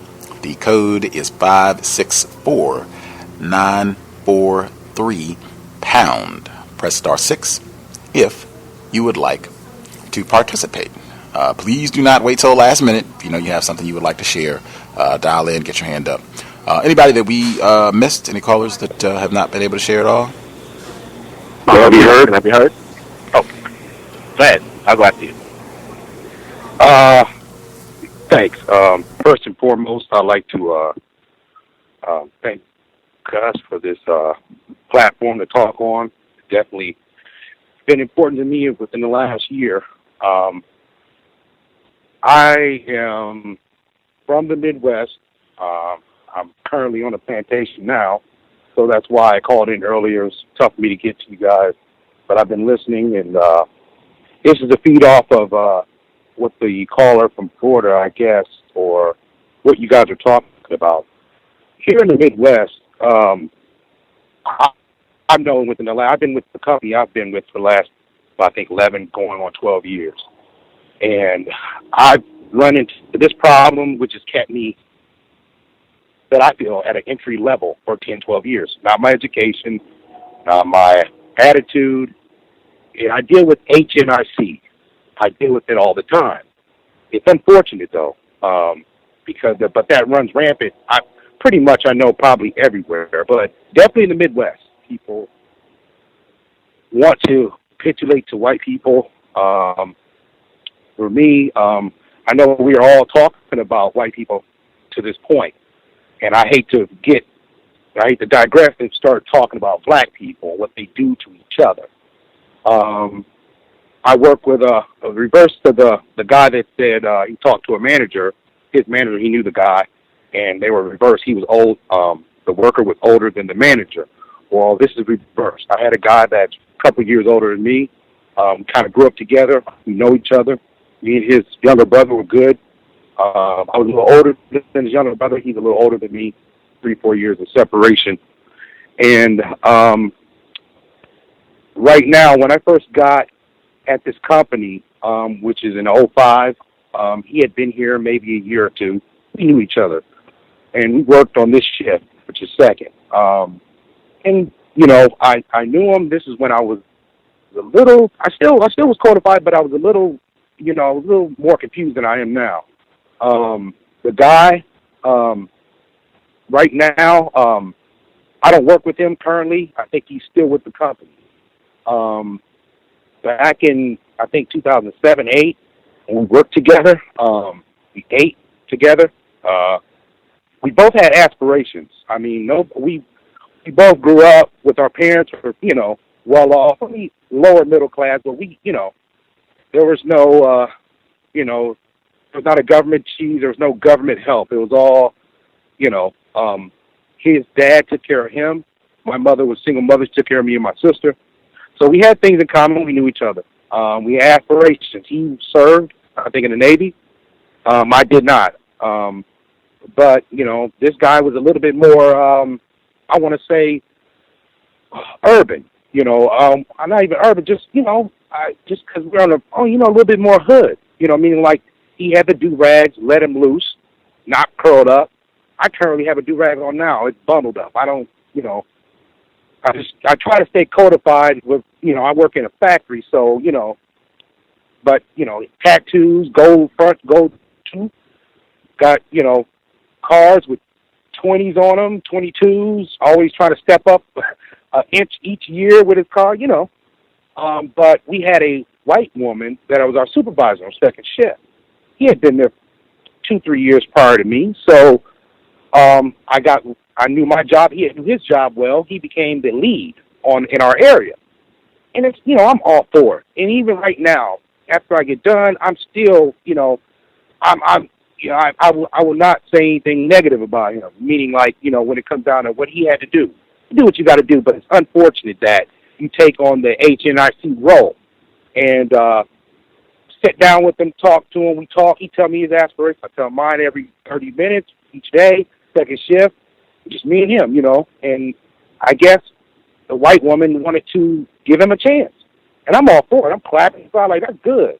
I'm not expecting anything. That's like Mr. Fuller said, I would never expect, because Barack Obama got into office, that black people were going to, miraculously, everybody's going to get a check and, reparations going to happen. You know, that's what white people believed, you know, but you had to be a fool to even think about that or think like that. So when he got on, I was generally happy. He had a son. He had medical problems with his son. Black guy, had a black wife. Kids are black. I'm happy. You know, I'm still to this day, I'm like, you know, it's good. But I guess you got to step on people, feel like you need to step on people in order to move ahead. When he became a team lead, and she gave him a chance, became a supervisor. So he left my area to supervise another area. He would come back to me telling me stories about these other white supervisors getting in trouble.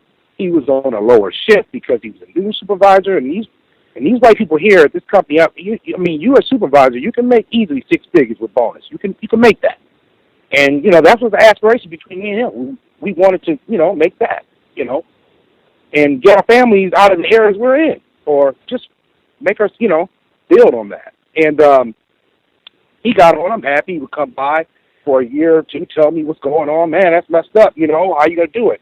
We would think about codified things, you know, before I even attempted or to even listen to the cows. We were already thinking about what you had to do. You know, I remember a situation where a supervisor was on first shift, told him, hey, I need these things done.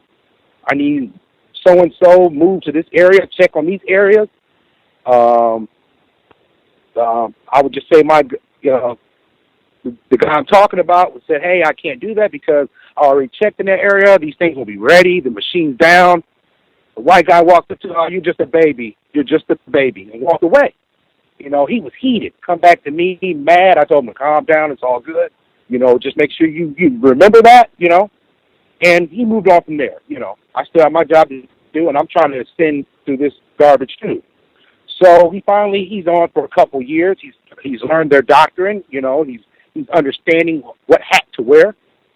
So now he's over my area. Now, a year, him being a supervisor, he's over my area. And, you know, I hated to, you know, that's what's messed up. What racism, white supremacy does as a black person, you hate to, you know, point. The guy was in my area. He started to move in my area, become my supervisor. He knew I was proficient at my job. I knew all areas of this particular line. I could work any area I want. Okay, you know that I knew every area without any failure. And you know there was another lead to be. He needed a lead, and he did everything he could not to give me that lead. And I'm asking him, you know, I'm kind of like, what's up? You know, like in my mind, like it's me. You already know that.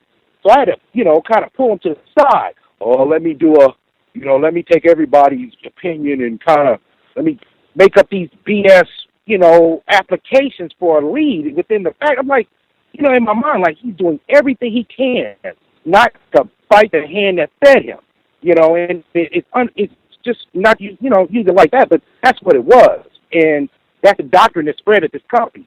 If you are prominent in most companies, if you are prominent in a black role, you know, prominent black for leadership, you cannot, Obama's going through, you can't bite the hand that fed you. You cannot, you know, just start putting a bunch of black people on, because then if you do, something goes wrong, they're going to be like, see, look at you put all these black people on, I told you can't do that, you know.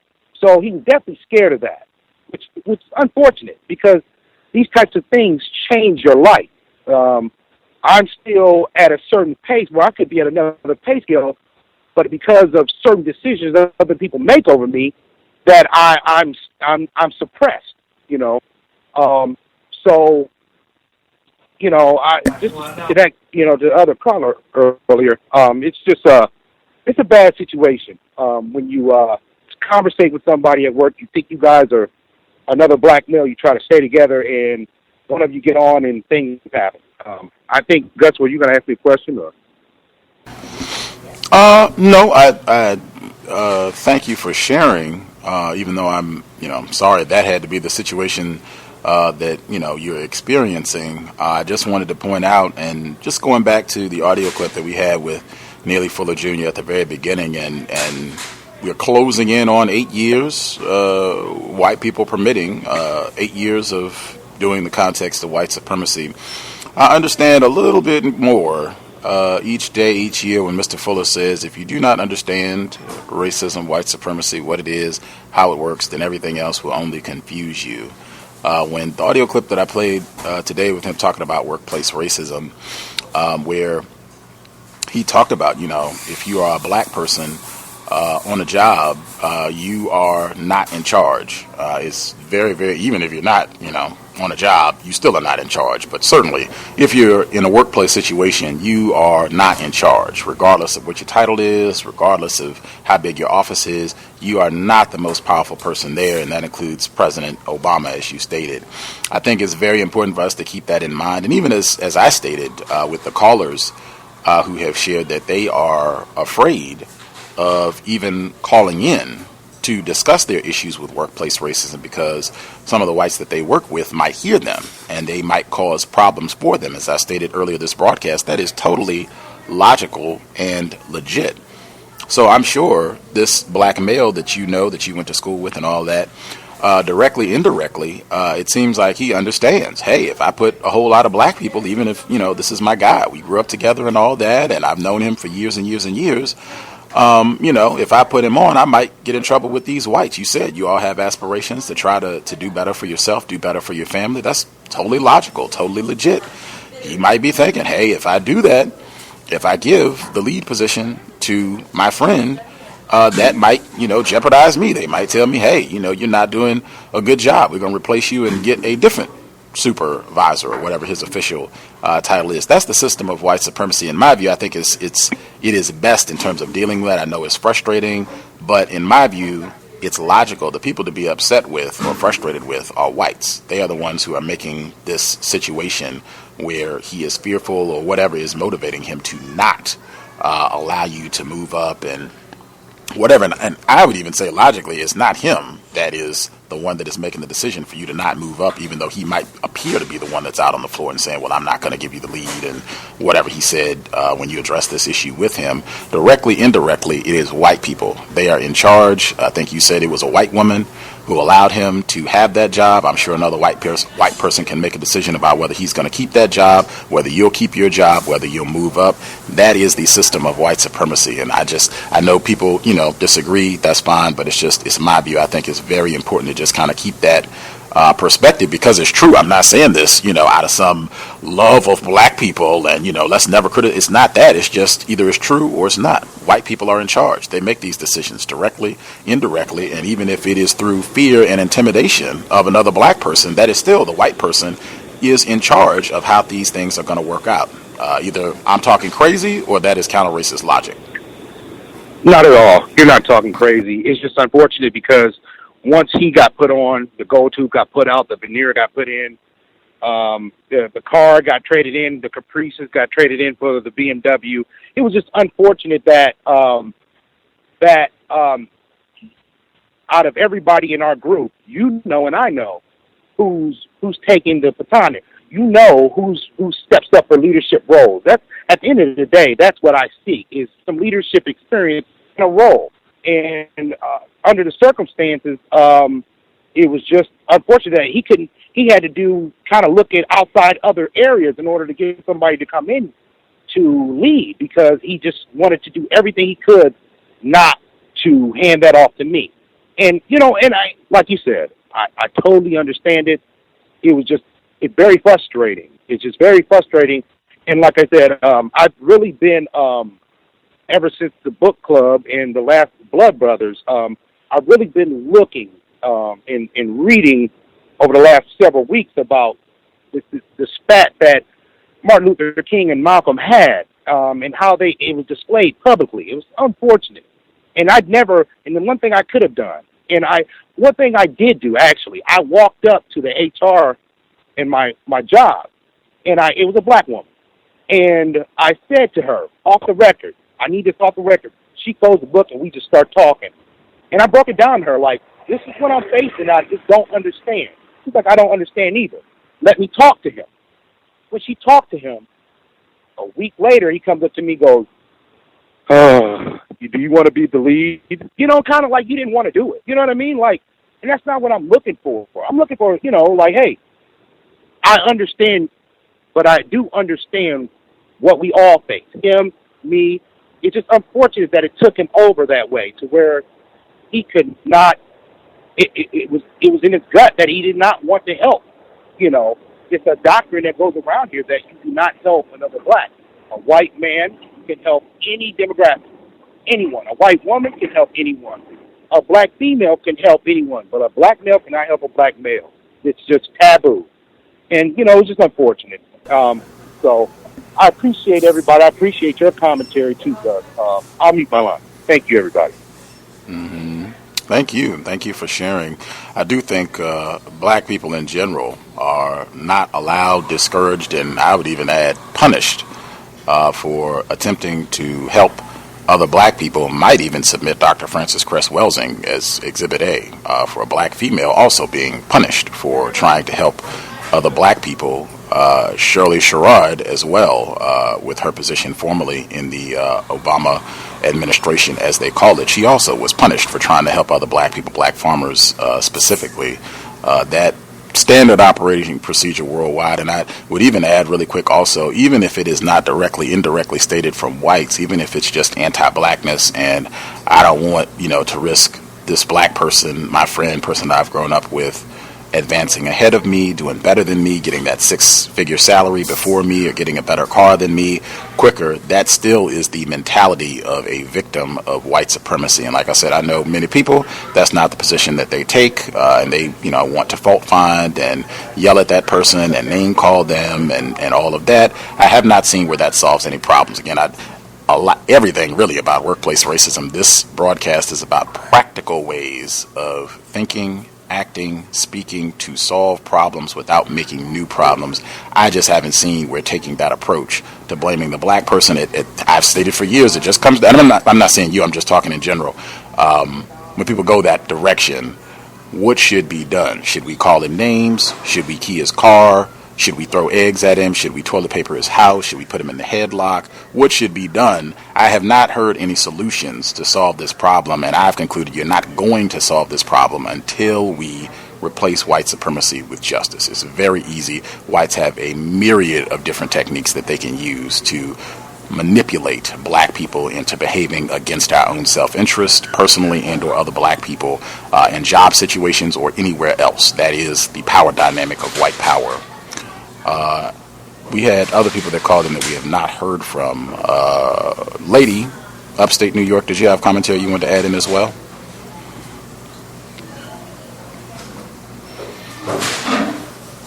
Oh, thought she was with us. Are you with us, ma'am? Lady in New York, are you with us? Yes, may I be heard? Yes, ma'am. Just a quick comment with the caller who just spoke. I'm sorry that situation is happening with your friend in employment, but under this system, it's just you can't expect anybody to be able to help you, male, female. It's just designed that way. Even where I am, I have so much family. I thought that I would have so much help with child rearing, and it's just not there.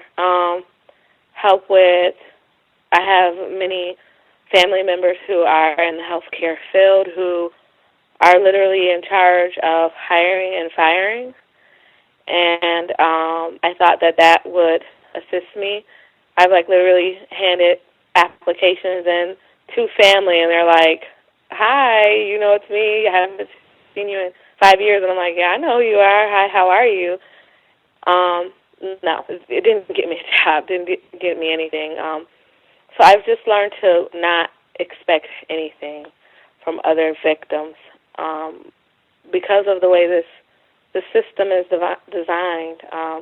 When I do get assistance, when I do get to quote-unquote network and, get what I need, then I'm happy for it. But I've just automatically, my first thought is not to expect to be helped to advance from other victims. I wanted to talk about my lovely work week. Again, we do have white females at the job, not too many, It is primarily staffed with black males and females.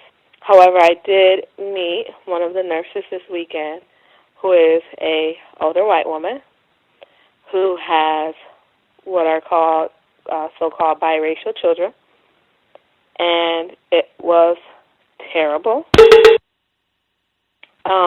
This white woman is the most attention-seeking white woman that I have encountered in a very long time. She is obviously accustomed to getting attention and having her way with black people. She looks like she possibly had some type of substance abuse issue at one point in her life, if not currently. Her behavior was very erratic. I do not know how she is employed as a nurse.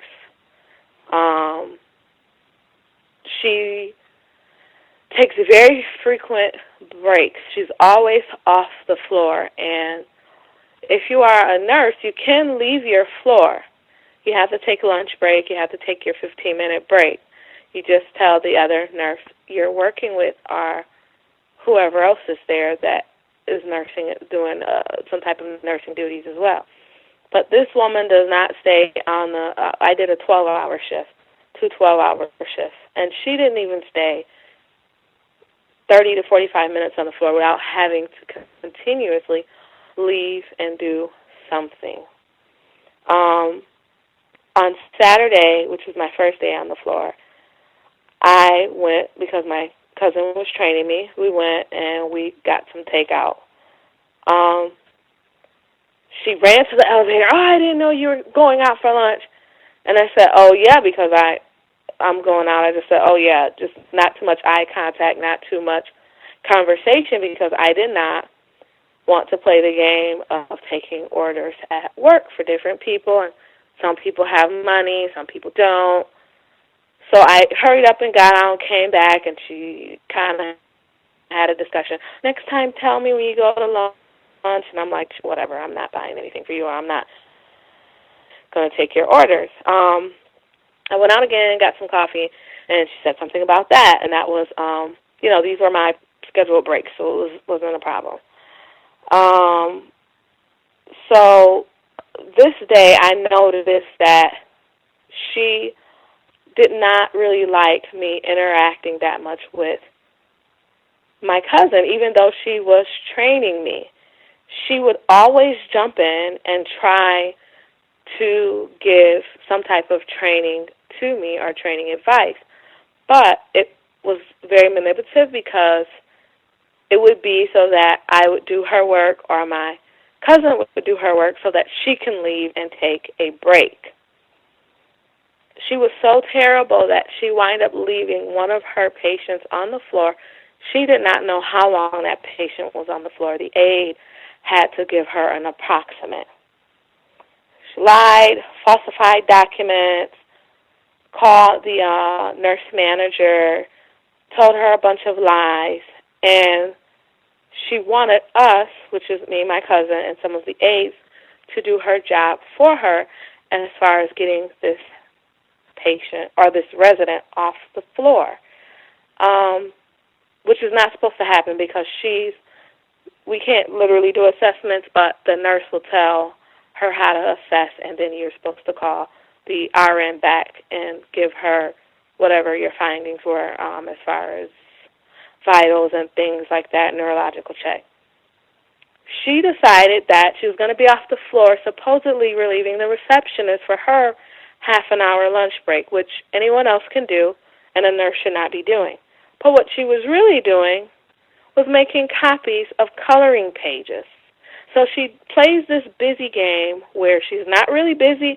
She's just moving around like someone who has a problem with substance abuse and fidgeting all the time. So with her manipulative way, she says, because I had to go down and get her, I'm like, we cannot touch this man. We're going to get in trouble. I went down to get her after she played the game and kept calling back and asking my cousin to get him off the floor, and then told the aide to get him off the floor before she assessed him. So I went down. She didn't know I was standing behind her. She was literally just doing nothing, standing in front of the desk.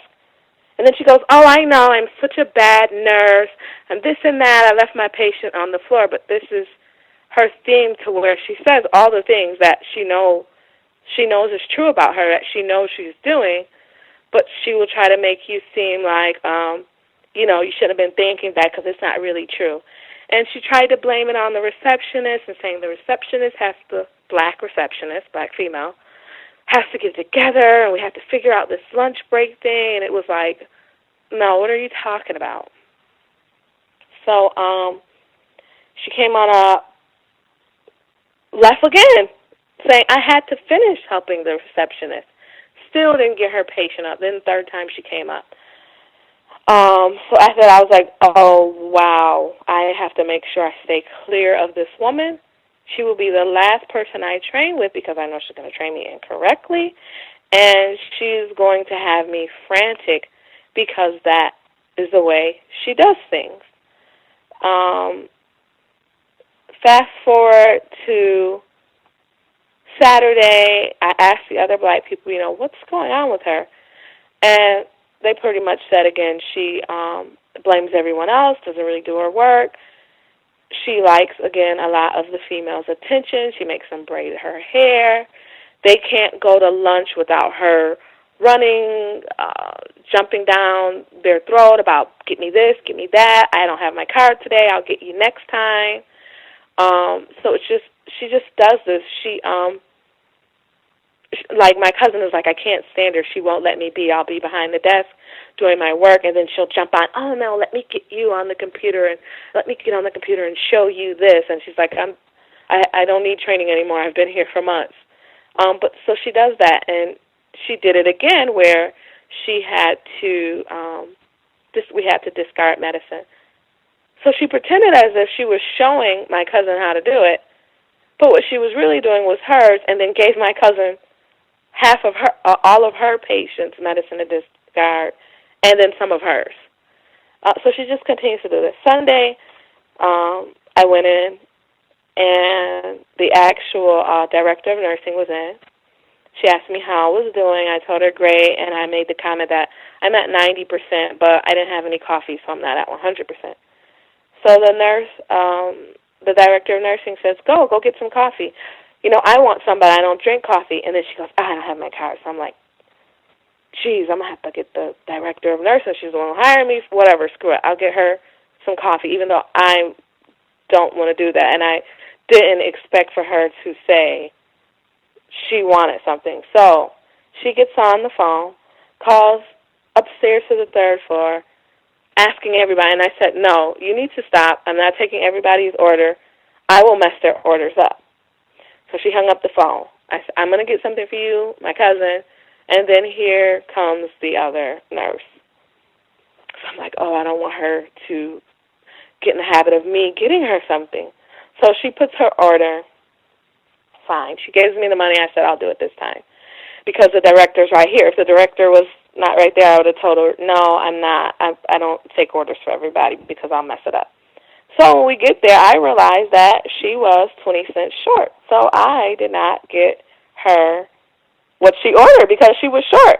And her handwriting was terrible. I didn't even know what the paper said. So I got her something else and brung it back. And she was so angry that she barely talked to me the whole day, which is good because just the way she behaves is, I can't deal with it. She went and told everybody how she's the iced coffee queen, and she knows exactly how much money the iced coffee costs, and how could she be short. And everyone was laughing behind her back, and I was like, oh, man, what did I do? This white woman's going to get me back. So everyone's calling me, what do they call me, Petty Betty or something like that. And she was pretty much mad the whole day and talking about she was going to go get this person to get her coffee. So she wound up getting somebody else that worked there to go get her coffee for free. And she didn't drink the coffee that I bought her, and so I just wound up pouring it out. But that was how I got her to leave me alone from the ordering. But we went out again for lunch, and she runs to the elevator, catches my cousin, and she starts making all these faces and huffing and puffing. And so my cousin's like, what, you don't have money? She's, no, I don't. I have just my credit card. So my cousin has to get her lunch, and because my cousin had to get her lunch, I went without lunch because this was her day to buy me lunch.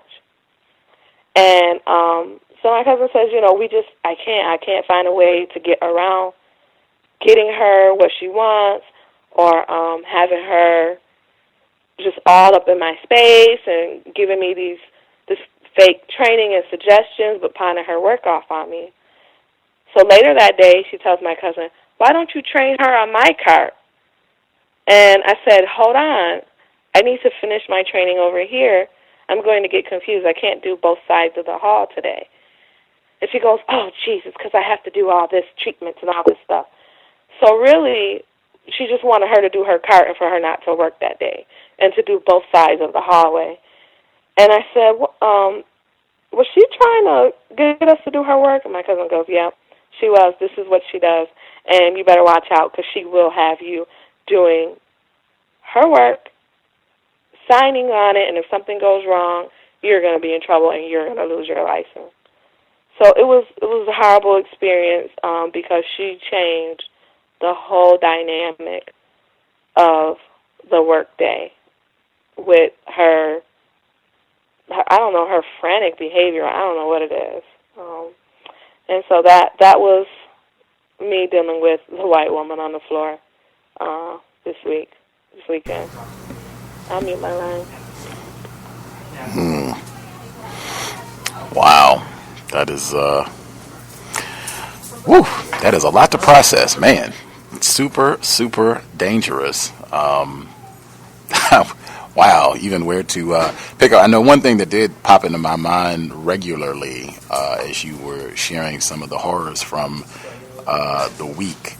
I would be very leery. This sounds like the type of person that, as you just stated, could cost a lot of people their job or their license, if not worse. I would be very, very careful, whatever you need to document, because if she's looking to blame things on the receptionist or whomever else, she could be stealing medication, continuing to use. I would, speculate that her substance abuse issues are probably not in the past. She might be still using whatever on her free time or while she is at work, even, since I would assume you all have medication at the facility. I would be very leery, as you said. It sounds like someone who could easily blame something on you and saying that this was my responsibility. But, hey, I told a lady to, check this patient or to do this or to log this in, and she didn't do it. So, this is on her. She agreed to do it. Like, I would be really, really leery with all my interactions, documenting things. I would try and avoid her as much as possible, and with everything, not coffee, not nothing, because it just sounds like someone who is a catastrophe waiting to happen, and is probably going to be something that gets blamed on other black people, since you said it's a lot of other black folks in the environment. If folks have comments or suggestions related to what Lady just said, hang tight. I just want to make sure that we get folks that we have not heard from at all to get in. Know our retired firefighter in Florida should be with us, the caller at 9938. Did either of you all have commentary you wanted to add, either your own personal situation or something else you wanted to share? May I be heard? Yes, sir. Living Gus. My name is Moses. Calling from Houston, Texas, by way of Queens, New York. First of all, before I get into my story, I want to tell you thank you so much for doing this show, this broadcast. I got turned on to you about a year and a half ago by Tariq Nasheed. He spoke very highly of you on one of his broadcasts, and I was like, I got to check out Gus' show. And I've been in love with the show ever since. My wife's been in love with the show ever since. This show has single-handedly changed my life. Single-handedly changed my marriage. Single-handedly changed my wife. We are codified. So thank you so much for everything that you do. I'm a small business owner in Houston, Texas, and been in business for 2 years. When I came to New York, I started a logistics business, a little trucking business. I have 2 trucks, me and my partner, and we contract for retail companies, and we deliver to retail stores, Bath and Body Works, et cetera, et cetera. But I had a situation that happened to me about 4 or 5 months ago. I was delivering to one of my stores, and I got to the store at 9 o'clock that morning. And most retail stores, you have to deliver at a certain time, basically, based on volume, and they have to make sure that they have people at the store to take the merchandise, because they have customers to take care of. So this store, the delivery time was 9 to 10 o'clock. I was there at 9 o'clock. I got to the back door. I rang the doorbell. Me and I have a young guy who works with me during the day. So there's 2 of us on the truck. And I rang the doorbell for about 25, 30 minutes. I'm still waiting. So I contacted the company that I contract for, and I told them I was at the location, and I've been waiting for about an hour. I have other deliveries to make. So the company contacted the store, but nobody picked up the phone. So they contacted the corporate. So evidently the corporate contacted the store and got in contact with the manager, and she came to the back door. A racist suspect, by the way. So she opened the door. She was already heated that the corporate office had contacted her. And she opened the door. She said to me, she was like, "You don't have to keep ringing my doorbell like that because I'm busy. I have customers." I was like, "I've been standing back here," very calmly. I said, "I've been standing back here for about 35 minutes, ma'am. I have other deliveries to make." She said to me, "You don't have to be so hostile to me. I am white, you know." In 2016, now she wasn't an older woman. She wasn't 50. She wasn't 60. She was in her mid-20s, 28, 29.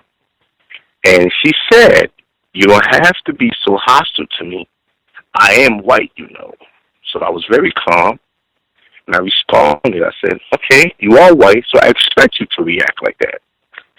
So the moment I said that, she said, "No, I'm not saying it like that. I'm saying I am a female. You don't have to be so hostile to me."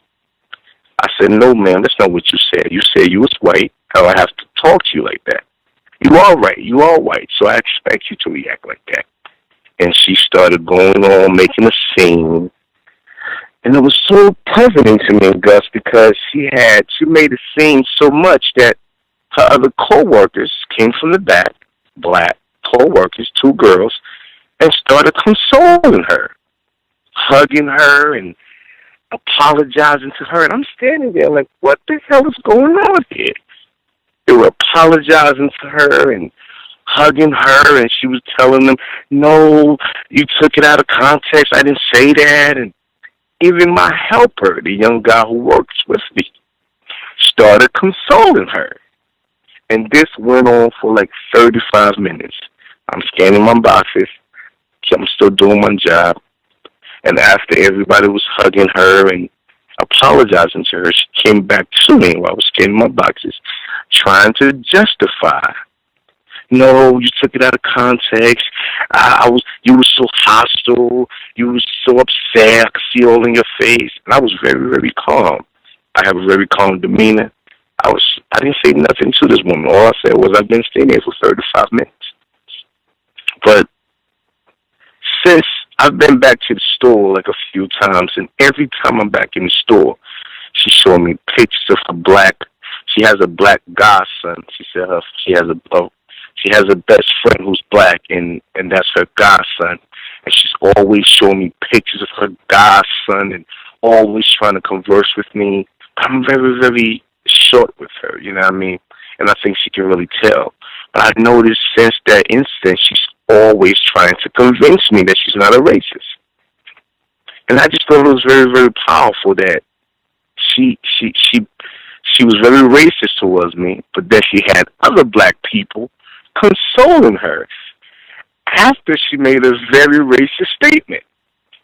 Even my coworker started consoling her, hugging her and telling her, oh my gosh, she was crying, and even the black girls got mad at me. Why did you get upset at her? I'm like, I didn't get upset at her. And it was hugging her. I just thought that was very, very powerful. And that's all I called, just to share that and just to get your perspective on it. Wow. That is spectacular. Make it plain. I mean, it does not get any more flagrant than that. You don't have to be so hostile with me. I am white, like spectacular. Make it plain. Love that. In terms of the response and the other victims coming in to console, that is standard operating procedure. Unfortunately, that is how we have been trained. That's what I say all the time. It's so important. I feel like that is a major aspect of counter-racism, is not helping whites. That's why I say that. I know for some people, particularly if you're first beginning to understand racism, white supremacy, and people hear that and they're like, what? That is, crazy. And what are you talking about? You help anybody? No, that is how we have been contaminated. Unfortunately, that's why you have movies like The Help and The Green Mile and Gone with the Wind, where that is our role, where whites will praise us for that, being willing to help and even give our lives to help other whites in a system of white supremacy. So I'm not surprised that even your coworker, unfortunately, went to console this, savage race soldier. I'm so glad that you called in, because I hear people all the time where they say that this will solve the problem of racism if we just go into business for ourselves. If you are self-employed, if you're an entrepreneur, that this will end all of our trials and tribulations with white supremacy. And I say that is fantasy. That's as bad as thinking that there are good whites, put that in quotes, that it just is going to change how you have to deal with racism, white supremacy. So just my quick fast forward, make sure we get our caller, retired firefighter, in as well. But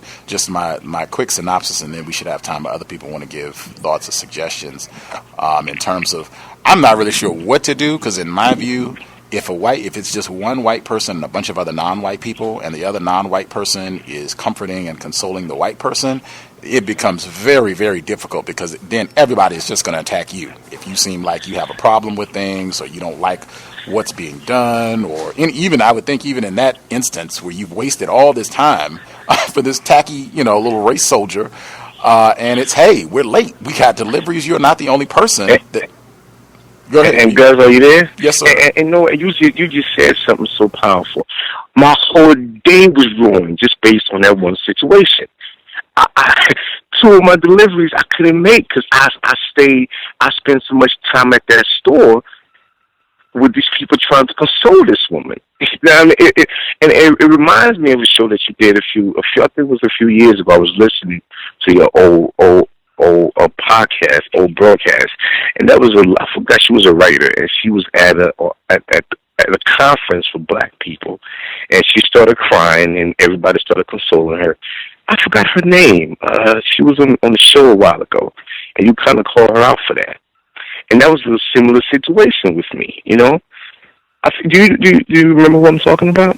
I know Pharrell Winfrey did that. I was going to say she's a white, but she's an admitted white supremacist, but she did that and talked about it, how a black male at the conference called her out for doing this. She was at some conference. They were talking about racism. She started crying, and the same thing happened. Everybody went to give her attention and rub her back, and, oh, you're the greatest thing ever. It's been a few whites I think we've had on the program over the years where that's... I mean, the two African-American young ladies who work at the store were so upset at me. I mean, so mad. What did you do to her? Girl, she's so sweet. What happened? And I'm like, what the hell just happened here?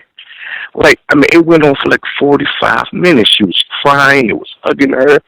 Even my coworker, when we got back in the truck, he was like, man, it was very cold, man. You didn't even say nothing to her. She was trying to talk, engage with you. You was very standoffish. You made her feel bad. I was like, did you hear what she said to me? He said, I think you took it out of context. I was like, how can I have taken it out of context? He's like, no, I think she was just emotional, so she just said that. And you took it out of context. And I'm going to say this, I'm going to mute my line, Gus. I've been in business for 2 years. I've caught more hell, okay, from suspected racists than when I was working for other people, just to get contracts. Okay, I started with this company. I was making 60-40 as a contractor. Every year, it seemed like to change my contracts. It goes from 50-50, now it's 40-60. Intentionally. The moment that it seemed like you're making money, they'll always flip the contracts. It's so bad, I'm willing to put a white face on my company just to get better contracts. 2 years I've been in business. I'm going to mute my line, man. Thank you so much for taking my call, sir. Amazing. Thank you so much for context. Again, and that's another one, just to put a tab on it, where I said earlier, where I was talking about the situation where it was a black teacher and he had a black teaching assistant, and the black teaching assistant was coming in late and doing all these incorrect, unprofessional things. And I said, I don't think he would do that if he had a white teacher that he was working for. Same thing here. I think he would have had a drastically different experience if this had been a black male or a black female who had been 30 minutes late and then opened the door, and, however they respond, same. So I think it would have been drastically different. I do not think your coworker or anybody else, any other non-white people would have rallied and said, oh man, what are you being hostile for? And, you're so rude and stuff. I think that would have been a totally different situation if it had been a black person who had behaved in the same way. Retired firefighter, the caller at 4362, and the caller from a block number. I think these are all people we have not heard from. If you all had commentary you wanted to share, your own situation or comments, you should be with us. Greetings. Can I be heard? Yes, sir. Yes, I'm going to file the last caller's testimony away into my counter-racist files when it comes to non-white black people who are quote-unquote self-employed. Very interesting story. Just to add on to that very quickly, what's the white female's name? Farrell Winfrey. Yeah, Farrell Winfrey. She has a bad habit of doing that. Mr. Fuller shared with me about a month ago that she was routinely calling him over and over and over again, and he had to tell her to stop calling him. Go solve the problem. Basically what Mr. Fuller said he had to tell his white female. They are very skilled at that particular strategy and behavior, that racist behavior. They're very skilled at it, and they understand, white people understand our reaction when they come with that type of emotion. So they're very skilled at it, and they know what kind of reaction that we're going to give to them, and it's to be expected. Is all I have to say on that. It should be expected to those of us who are attempting to be codified.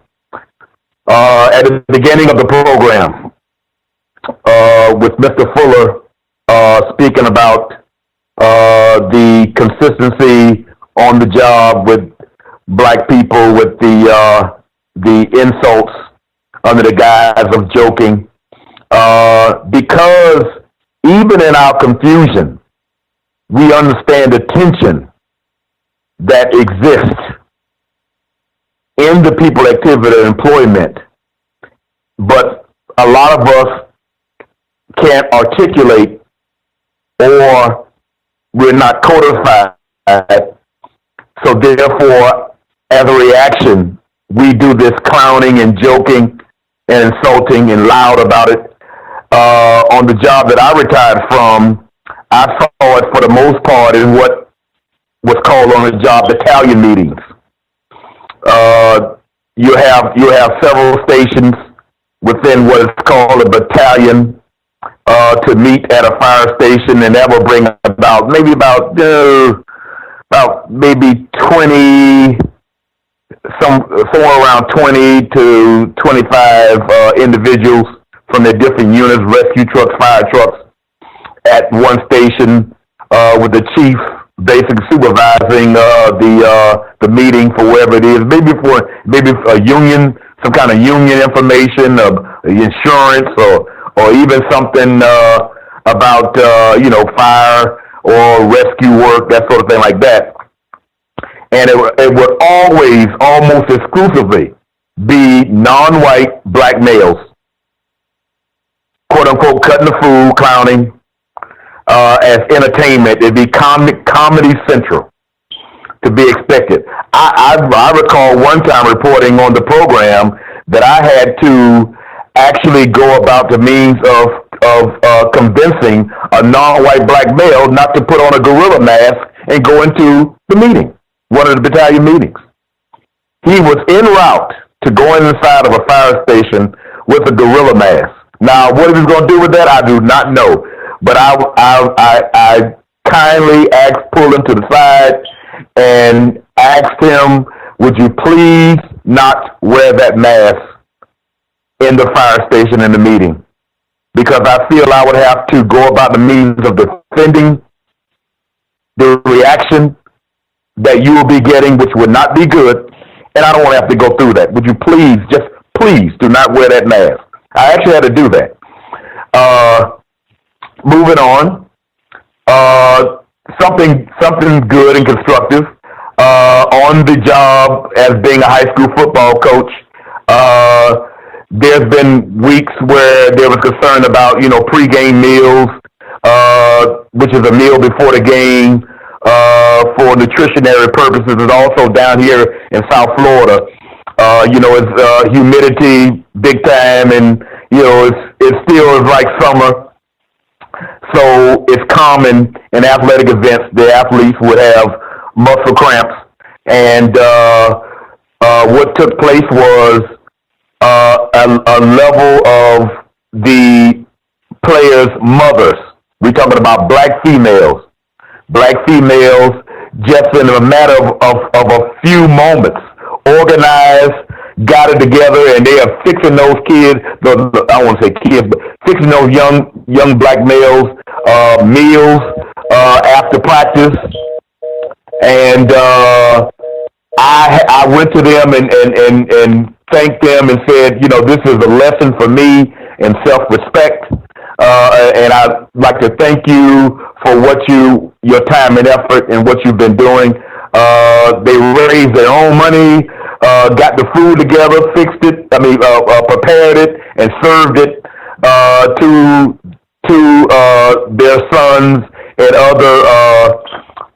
other people's sons. Just thought came to my mind about everybody and their reports, and just to understand what I've learned, there are layers and layers that the white supremacists put between themselves and their victims. And the layers are actually non-white victims, period, with different levels of codification. Of course, non-white black people are probably, for the most part, at the bottom of the list of being mistreated, as well as uncodified within that process. And in turn, it leaves a large level of non-white people, especially non-white black people, being mistreated on a daily basis.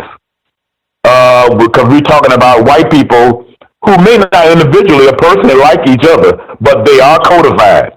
They are codified in this process, and they know that their victims, for the most part, are not codified. And also, even outside of the realm of non-white people, there are other issues they bring into the employment process to further confuse their victims. Separate things that they make up, like the quote-unquote homosexual rights, as well as gender, is another situation that causes a lot more confusion, because the bottom line is what is a weapon used by the racist white supremacists is deception. And deception causes confusion. And so the more, the better for them. It would discourage non-white people into being codified, but it actually is the only answer to solving the problem. And in turn, we all know two of the biggest attributes into making things as good as possible on the job is the understanding of equal protection under the law and due process that we need to very much pay attention to on a daily basis. There's so many things to be noticing and paying attention to, on the job in that light. And I'm just mentioning how the racists are able to confuse the issue because they're very codified. And thank you for listening. Absolutely. Thank you for sharing, and also commendation to those black parents, black mothers for going out and black self-respect to organize and help the black children deal with I mean, they were super. They were super. I mean, it was almost like as easy as getting up in the morning and brushing your teeth and combing your hair. That's how smooth it was. And see, at the same time, all of the administrators, for the most part, are either white people or non-white, non-black people. So they're expecting, the whole thing is going to be a failure, that sort of thing. And they have funding. They have funding that could take care of that problem. But one thing, I'm so proud of them. They weren't waiting on that. They weren't waiting on that. They understood the problem because they sit up in the stands and watching some of the boys cramping and whatnot, and they said that's not going to happen anymore. We're going to take care of this problem. And can't be more codified than that. Can't be more codified than that. And seeing a problem and then going about the means of solving it. And very proud of them. Very proud of them, and I brought that to their attention. Thank you. Ashe, spectacular. The people, we have not heard from the caller at 3637. You should be with us. Caller from a blocked number, and I think the caller at 4362. Did you all have comments you wanted to get in?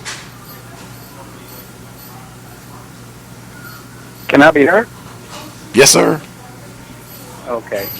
I work at a public school, a public school district in the Chicagoland area. Majority black public school of children. I probably estimate it's about 99% black children in the school. It's a school district with a couple of schools. It's a school district with a couple of schools that are all K through 8, and one is a early childhood school. In this field of education, and I'm not an educator, I work as a professional within the school district, so I get a chance to visit all the schools during my time.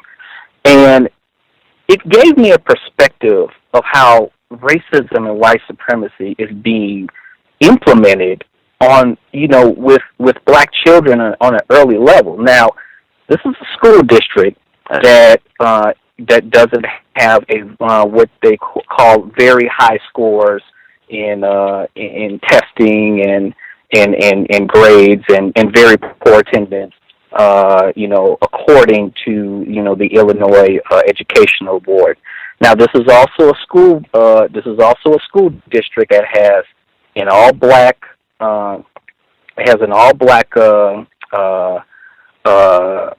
What do they call it? What is it? Well, it has a black superintendent. All the principals are black. But you go into the schools, and there is nothing but white women teaching these kids. And if somebody looking at it from the outside was like, well, you got all black, you got all these black principals, and you got a black superintendent and a black school board, that's what I was trying to say, what's going on? Take a look at the schools. They got all, and then here's my experience with them. I walk by the classroom, and generally the way some of these women talk to these children, it's like demeaning and degrading. And I also listen to some of these white women, talk about the children, and obviously, coming from a black suburb, there's going to be issues, but it's almost like a sense of pity and just how white women are with young black boys, they, instead of helping them, they're just pitying them, and it just doesn't help our children. And so, when people ask me about that, I'm like, well, look, why don't you take a look inside the schools and look who's actually teaching the kids? It's all white women. It's all white women. This is why our kids are failing in the public school system. I'm getting a first-hand look at this. And it's just basically amazing me. Now, here's another thing, all right? The school district recently hired a business and finance director. Now, I Googled his name. What is the first thing that comes up with his name? This guy got fired from a job as a business director 5 years ago in an all-white school district for lying to the school board about misappropriated funds. So this guy was stealing. And then he gets a job with our school district. He's a white guy. And I'm going to tell you this, Gus. When I see him, he has this sinister look on his face that I'm like, and I just can't believe that they hired this guy. But, I mean, this is racism and white supremacy at work right here. I mean, you could get fired for misappropriating, stealing from another school district and get immediately hired in a black school district. I mean, it's just crazy. So, basically, it's just watching the education system, especially the public education system, and watching all these white people within this district just take down our children's education. It's just, it's sad. And this is one of the reasons why I will never put my daughter in a public school. And I'll mute my line. Thank you for sharing that. I know Gus T Renegade not that long ago said that white women were at the center of what they call the school to prison pipeline. One of our guests, Dr. Travis Brickle, that's his area of expertise. He does education on research. He's at Stanford University in California. He said that Gus was talking crazy. Once again, 70% of the teachers in public schools in this part of the world are white women. To me, it seems as obvious as 1 and 1 being 2, but hey. People that we have not heard from. The caller 3637 and I think 4362. Do we hear from either of you yet? Can I be heard? Yes, sir. Good evening to everyone. I just wanted to share a incident. It's actually with my offspring. She's a teenager. She goes to school, of course. She's in high school. So she told me she's aware that I listen to the cows and I try to be codified with using counter racism. And she tells me that she's in class and all of her teachers are suspected racist. And this particular teacher was discussing, I guess, human behavior, what's considered normal and what's not considered normal. And then one of the non-white black female students brought up something about interracial dating, of course. She was saying that one of her friends was in a interracial relationship with a white male. And the black female student voiced her concern, saying that she wasn't quite sure that she was that she accepted it or she didn't approve of that relationship. And then the suspected racist white male teacher said, well, you probably don't like that relationship because the male is white. So basically, he's accusing her of being this reverse racist, so to speak. And then, I guess the teenagers were discussing, interracial relationships and stuff like that. And they were and then I guess the suspected racist teacher, posed the question, what's the most common interracial relationship that's seen, I guess, on the campus of the high school? And, they were, throwing out different answers. And then finally they said, black females and white males. And then they said, oh, no, that's not the most common one. The most common one is, black males and white females. So this suspected racist teacher said, why do you think it's not black females and white males? And then, basically he's allowing the students to do his racist bidding for him, to make these racist comments or whatever without him having to do it himself. And they were like, oh, yeah, black females are loud and they're, ghetto and they always want to fight and they're argumentative and stuff like that. And, I guess he's just listening and just satisfying his little racist appetite by getting these children to say the racist things that he wants to say. And then I guess he said, take a look around campus. Who do you guys think? Who do you all think is the loudest, type of group of people around the campus? So again, these students are like, oh yeah, black females, of course. They're just loud and boisterous and obnoxious and ghetto. And then I guess he offers this explanation as to why black females are loud. He was saying that black people have such large families or whatever. They have just so many offspring that in order to be seen, in order to get any type of attention amongst their family or to eat or I guess whatever, is to be loud. So that's like the reasoning or the logic behind black females being loud. And of course my daughter, she brought this to my attention and she knew that it was illogical and that it was racist. But I suspect that this type of stuff is going on with throughout the country and throughout the world. They're just they're attempting to brainwash children with racist ideas, or they're trying to brainwash black children in particular to be to practice anti-blackness and just to reinforce the racist behavior of white students. But that's all I wanted to share. Thank you very much. I have no idea where that would fit in the curriculum, teaching about how loud black females are or tragic, or I have no idea what that has to do with fundamentals of educating children. But again, my puny Negro-sized brain might just not be able to do the computations. The caller 3637, do you have commentary? Yes, may I be heard?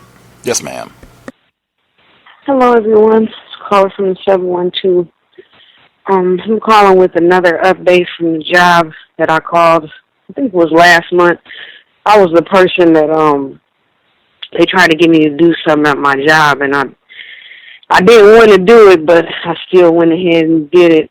This time, I'm suffering from an injury at my job, and they wanted me to do a job that was going to further injure me, so I refused to do that job because I was already hurt. I didn't want to get hurt more, and they fired me because I wouldn't do that job. I had job refusal.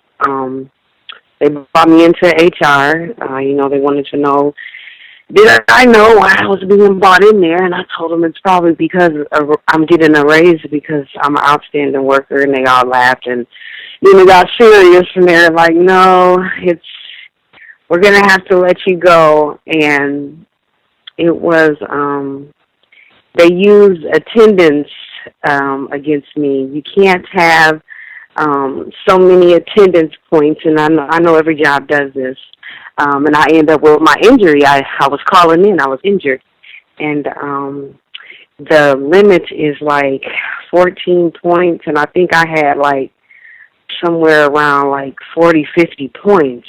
So in reality, I was supposed to be terminated probably months ago, probably back in when it was cold out around here in December, January. But they used that in HR. They said it was for my attendance, and I asked them, I have so many points. That's interesting that you're calling me in here now and saying that it's because of my attendance. And I went through the whole unemployment thing. If anybody knows about unemployment, you have to get over on the phone, and your former employee, and you do an over the phone, I guess, mock trial or whatever. But the people that I were working for, they didn't even bother to come on the phone. So I am getting a little bit of assistance with my unemployment payments, but I'm not able to go to work because I'm still suffering from the injury that I got from my previous employer. So they're still paying for my physical therapy. They're paying for my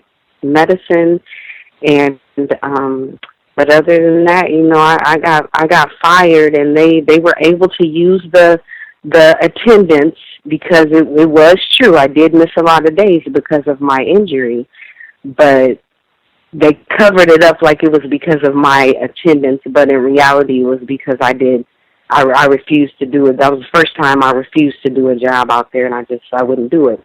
And so that's my update on that job, and I'll be out here again. I got a strong resume, and this is a city that has a lot of job opportunities, so I'm not concerned about it. It's just it was decent money. It was more money that I have made.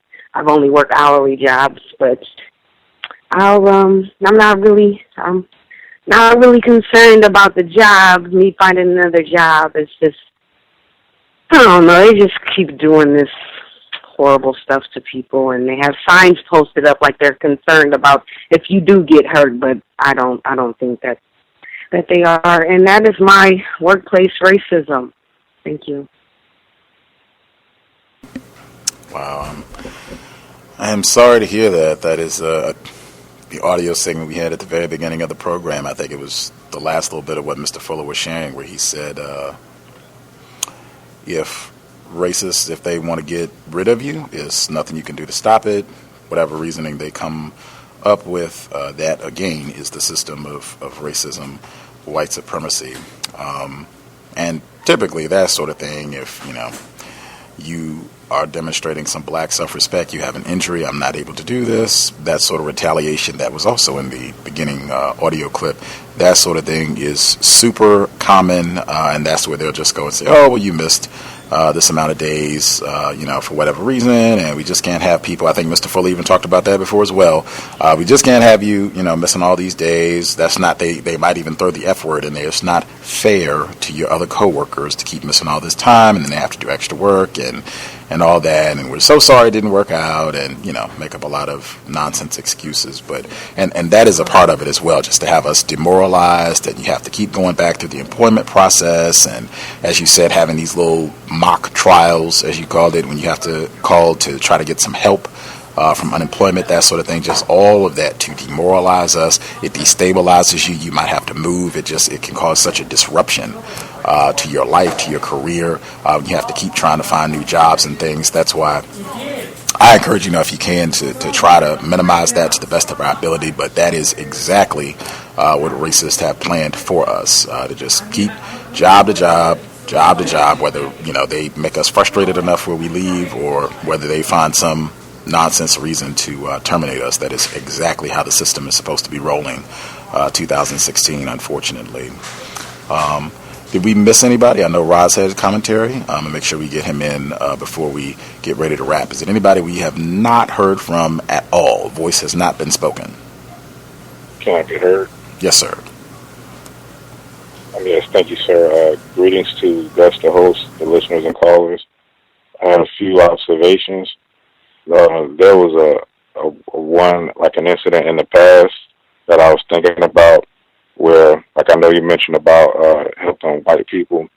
You know, this was on a job, so, like, since I move around a lot, like, there would be, like, sometimes black people and white people, you know, they'll request if I could bring them, like, something back, like a snack or something. And, like, it was one time where, like, a white woman, you know, she said, like, could I get a Diet Coke or something? So, you know, like, I had got the change from her, you know, and she was like, you know, oh, thank you, you're so tall and dark, you know. She used the word dark. She said, you're so tall and dark. And, like, I thought about, you know, how Dr. Wilson, she pointed that out on Phil Donahue, like, the tall, dark, and handsome, that old phrase. And, like, I remember it was like a white person walking by, and she said, you know, oh, yeah, I wanted a dark Coke. And then the woman said, no, you mean a Diet Coke. So, like, that's very interesting, like a change of a word, you know, Coke, the Coke products, dark in color. So that was the first one.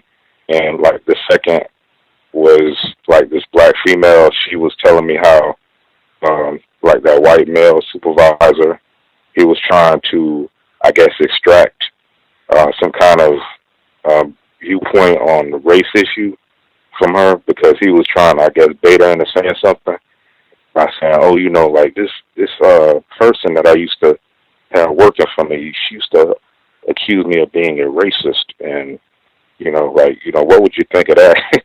And then she said, you know, like, she ain't fall for it. She just basically said, you know what, Blink, you know, I'm not really into talking about that here, and, you know, I just know my place around here. So that's what she said. So, you know, whatever that meant. And that, like, the next one was, they're like, this another black female in my department, like, talking about how the University of Florida, like, how we were like the white supremacists at the university have practiced racism toward black quarterbacks, like, throughout the history. And she said she knew of somebody that was mistreated because they're not white, who had very good skill, like you said in the past, even though if you have, like, a prowess as an athlete, like, that's, like, you know, that still don't matter because you still aren't, you know, you're not a white person. So she was saying that, you know, they had this kind of thing called the Bull Gators for University of Florida, where, you know, you have, you know, like, she was saying, do you see those people, you know, with these RVs and these expensive, luxurious vehicles during the college football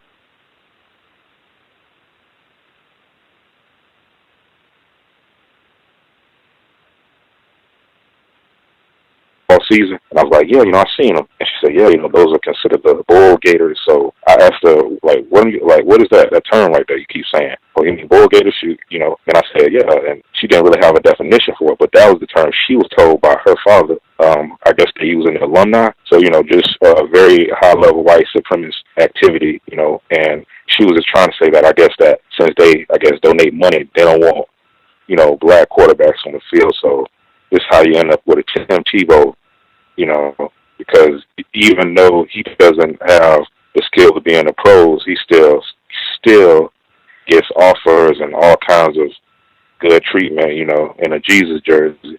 But the last thing I wanted to share was there was this document I was reading about the like, it was talking about underutilization, and it kept saying, like, females and minorities, like them being targeted groups.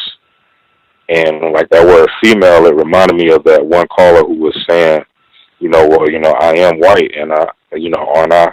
And then she switched it by saying I am female. So, like, I thought about how those words are synonymous and interchangeable, at least that's how they, they made it seem in this document.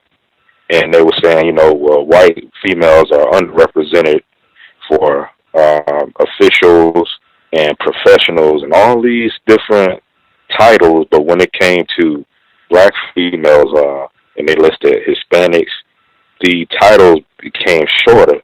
But the most prioritized ones, when they was talking about people being underrepresented, were the white females. But I'm thinking, just like how I think you had said that they are 70% of the teachers, so it's like I don't see any underrepresentation. So when I'm looking at the numbers on this, I have to share more about it in the future, but I found it very interesting how they're practicing racism, because they'll say females and minorities, then they'll go and specifically say white females, and then black females, and make it seem like it's not that obvious. So that's pretty much all I had to share for now, and thank you very much. Thank you. Strong representation from Florida today. I had never heard of that term before, bull gator. I had to ponder on that one. Definitely Welsing moment, if anyone has read the ISIS papers, her analysis of the bull and bullfighting and all of that. But that is, I'll have to ponder that, particularly if these are the whites that are responsible for having white Jesus on the gridiron, Mr. Tim Tebow, and him continuing to getting deals even though he is not qualified to be an NFL quarterback. He is going to be okay because he is white in a system of white supremacy. I think Ross had commentary you wanted to share either on his own job or whatever you wanted to make sure you got in. Thank you for being patient, sir. Were you going to comment as well, Ross? Yes, I was. I had a workplace observation and then just a couple of other things as well. The workplace observation was I was talking to a white female yesterday who called into my job. I work in the healthcare industry, and she was discussing just the change in pricing for the coverage for next year and how it was so high. And then she had made a statement about Obamacare, and basically saying that, this is becoming expensive. And then we had discussed the fact that 11 states, companies, healthcare companies, insurance companies in about 11 states are dropping Obamacare for the upcoming year. And as we were getting into this discussion, I said, were you aware that the policy, the Affordable Care Act, was not a policy that President Obama actually created? And she was like, yeah, I am. And she actually went into telling me the history of Bob Dole presenting this legislation back in the mid-'90s. And essentially, I just chimed in and said, yeah, I said the only policy they would allow him to put through was this particular policy. So I said nothing else. And then she actually went on to talk about it. She said, oh, well, I feel sorry for him, and, blah, blah, blah. And she's going on. And I just thought to myself, I was like, right there, you're lying right in this conversation, because you complained about so-called Obamacare, but yet when I ask you a question about whether or not you're aware this is a policy that he did not create himself, and it was the only policy that Republicans would allow him to put through, you were fully aware of that, And then she goes back into this whole discussion about how she felt sorry for Obama, and, how he really did the best that he could with what he was given in regards to the situation that he walked into when he took over the presidency. So I found that to be just very, very interesting. And then in regards to some of the people who have talked about when they become more codified, people that's actually saying to them that they're, becoming more introverted, or they're not, they don't have the right vibrations, or whatever terms these white people use to describe you not fitting into whatever racist paradigm that they set up at the plantations where we respectively work. And I found that one thing that kind of works for me is just the fact that in every job, I just lay the law down very early, in the sense that, and I say this every time we have a meeting where we have to introduce ourselves and meet other people. I say it right then and there, so everyone who I will be working with directly and whoever supervises, they hear it. And I say, I don't come to work to be friends with anyone. I don't come to work to talk about my private life. I come to work to do a job. And I always say, if I happen to become friendly with other people on the job as a result of our interactions for work-related things, then I look at that as a fringe benefit, but I don't come to work to befriend anyone. And I find that me just setting that precedent early and coming to work and being serious, I don't ever get the pushback that I've changed or I don't speak to anyone. I'm very cordial with folks. I've actually had other black males on the job who are codified tell me that they've always heard that I'm one of the so-called nicest people on the job. But I have a particular aura about me that, first of all, I'm serious, and I just have a very serious demeanor, but I'm a very approachable and friendly person. So just getting that from other codified blacks who might have heard either other white people and or other non-white people speaking about me, I think that tends to work for me. I don't know if it'll work for others, but I think it might. If you are beginning a particular place of employment, it definitely might not. If you've already been in that particular place of employment for a long period of time and you were not codified and then you become codified, they're definitely going to zero in on something like that. And then the last thing was yesterday I was coming home from work, and I'm at 34th Street Penn Station, and there's these television screens that have all of the different train lines that are going to different parts of New Jersey and other parts of the train station is going to different parts of the country, but I go to Jersey from New York City. So there's a huge crowd around the screen that I usually stand close to because it puts me in decent proximity to all of the different tracks that my train could potentially be on, which is about 12 of them. So it puts me right in an area where I can pretty much as easy as possible access any one of those 12 if they call that my train is on one of those tracks. So it was such a huge crowd around the screen that I actually walked around and got really close to the actual television where they had this stuff displayed, and I was literally right at the edge, and there was a crowd, literally just an incredible crowd just surrounding the screen. So after about maybe 5 to 7 minutes, this white guy touches me on the arm, and he asked me if I can step back because he can't see. So I gave him the look of death, and then I said to him, don't you ever put your hands on me, don't touch me. And I said, if you need to see, you can walk a few steps ahead and take a look like anyone else, just like I had to walk through this whole crowd just to get to where I'm standing.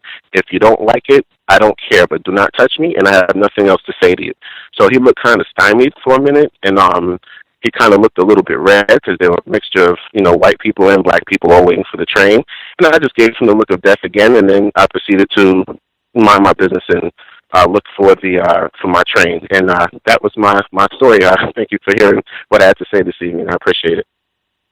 For sure. The commute, that is also a part of workplace racism, having to deal with getting to and from the plantation and any white terrorism that you may encounter at any point in that journey. That for sure counts. We've had some other people who chimed in with their incidents of white terrorism or just problems with the commute as well.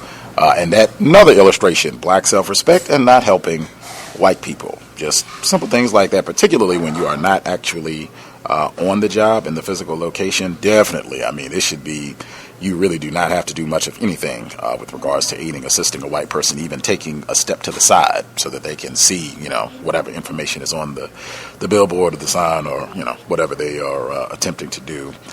That is our 3 hours. Grand to hear from everybody. I still did not get to read everything that folks wrote in, but we'll table them for next week. It was phenomenal hearing from everybody. I'm so glad that we got some black entrepreneurs to dial in to evidence what I have said, and I think others as well, that just being quote-unquote self-employed is not going to excuse you from racist, white supremacist labor practices.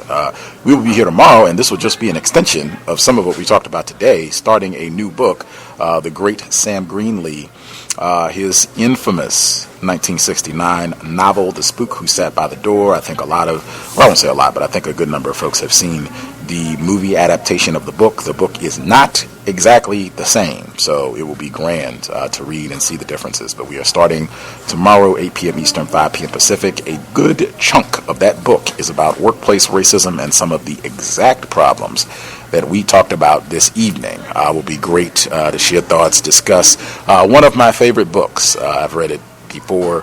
Will be grand to read it again and to hear it with y'all. I think a good number of people have not actually read the book, so tune in tomorrow. Compensatory call-in will be Saturday, 9 p.m. Eastern, 6 p.m. Pacific. We'll catch up on what has gone down the last 7 days. As I stated earlier, Global Sunday Talk on Racism. That is this coming Sunday, 3 p.m. Eastern, 12 noon Pacific. Hope it does not disrupt your football watching plans. Hopefully you can multitask and just put the sound on mute if you got to watch the sporting activities this coming Sunday. We'll also be here on Monday. We will have the return of Dr. Tommy Curry. He'll be here normal time, 8 p.m. Eastern, 5 p.m. Pacific. So just stay tuned. We should be here every day now through Monday. If you have questions, problems, additional workplace racism incidents you want to share, guest suggestions, gripes, complaints, drop an email untiljustice@gmail.com. untiljustice@gmail.com. Again, thanks to everyone participating. I hope it has been a constructive investment of your Thursday evening. I will say again, sobriety would be best under conditions of white terrorism. It is one of the worst combinations in the universe. Whites, alcohol. You do not, if you're going to be behind the wheel, want to be under the influence of anything and have that be the day that you bump into Darren Wilson, Daniel Holtzclaw, race soldier, badge or no. We will wrap there. Creator, we ask that you help us remain patient with other black people, victims of white supremacy. We ask that you help us remain patient with ourselves. Remind us to demonstrate the highest levels of black self-respect at all times, in all places, each and every time we are in contact with another black person. It has been time. Replace white supremacy with justice immediately. Cal signing out. Thanks all for tuning in. Nigga, you so brainwashed. I'm a victim, brother. Problem. You're a victim. Yeah. I'm a victim of 400 years of conditioning. Shut up. The man has programmed my condition. Even my conditioning has been conditioned.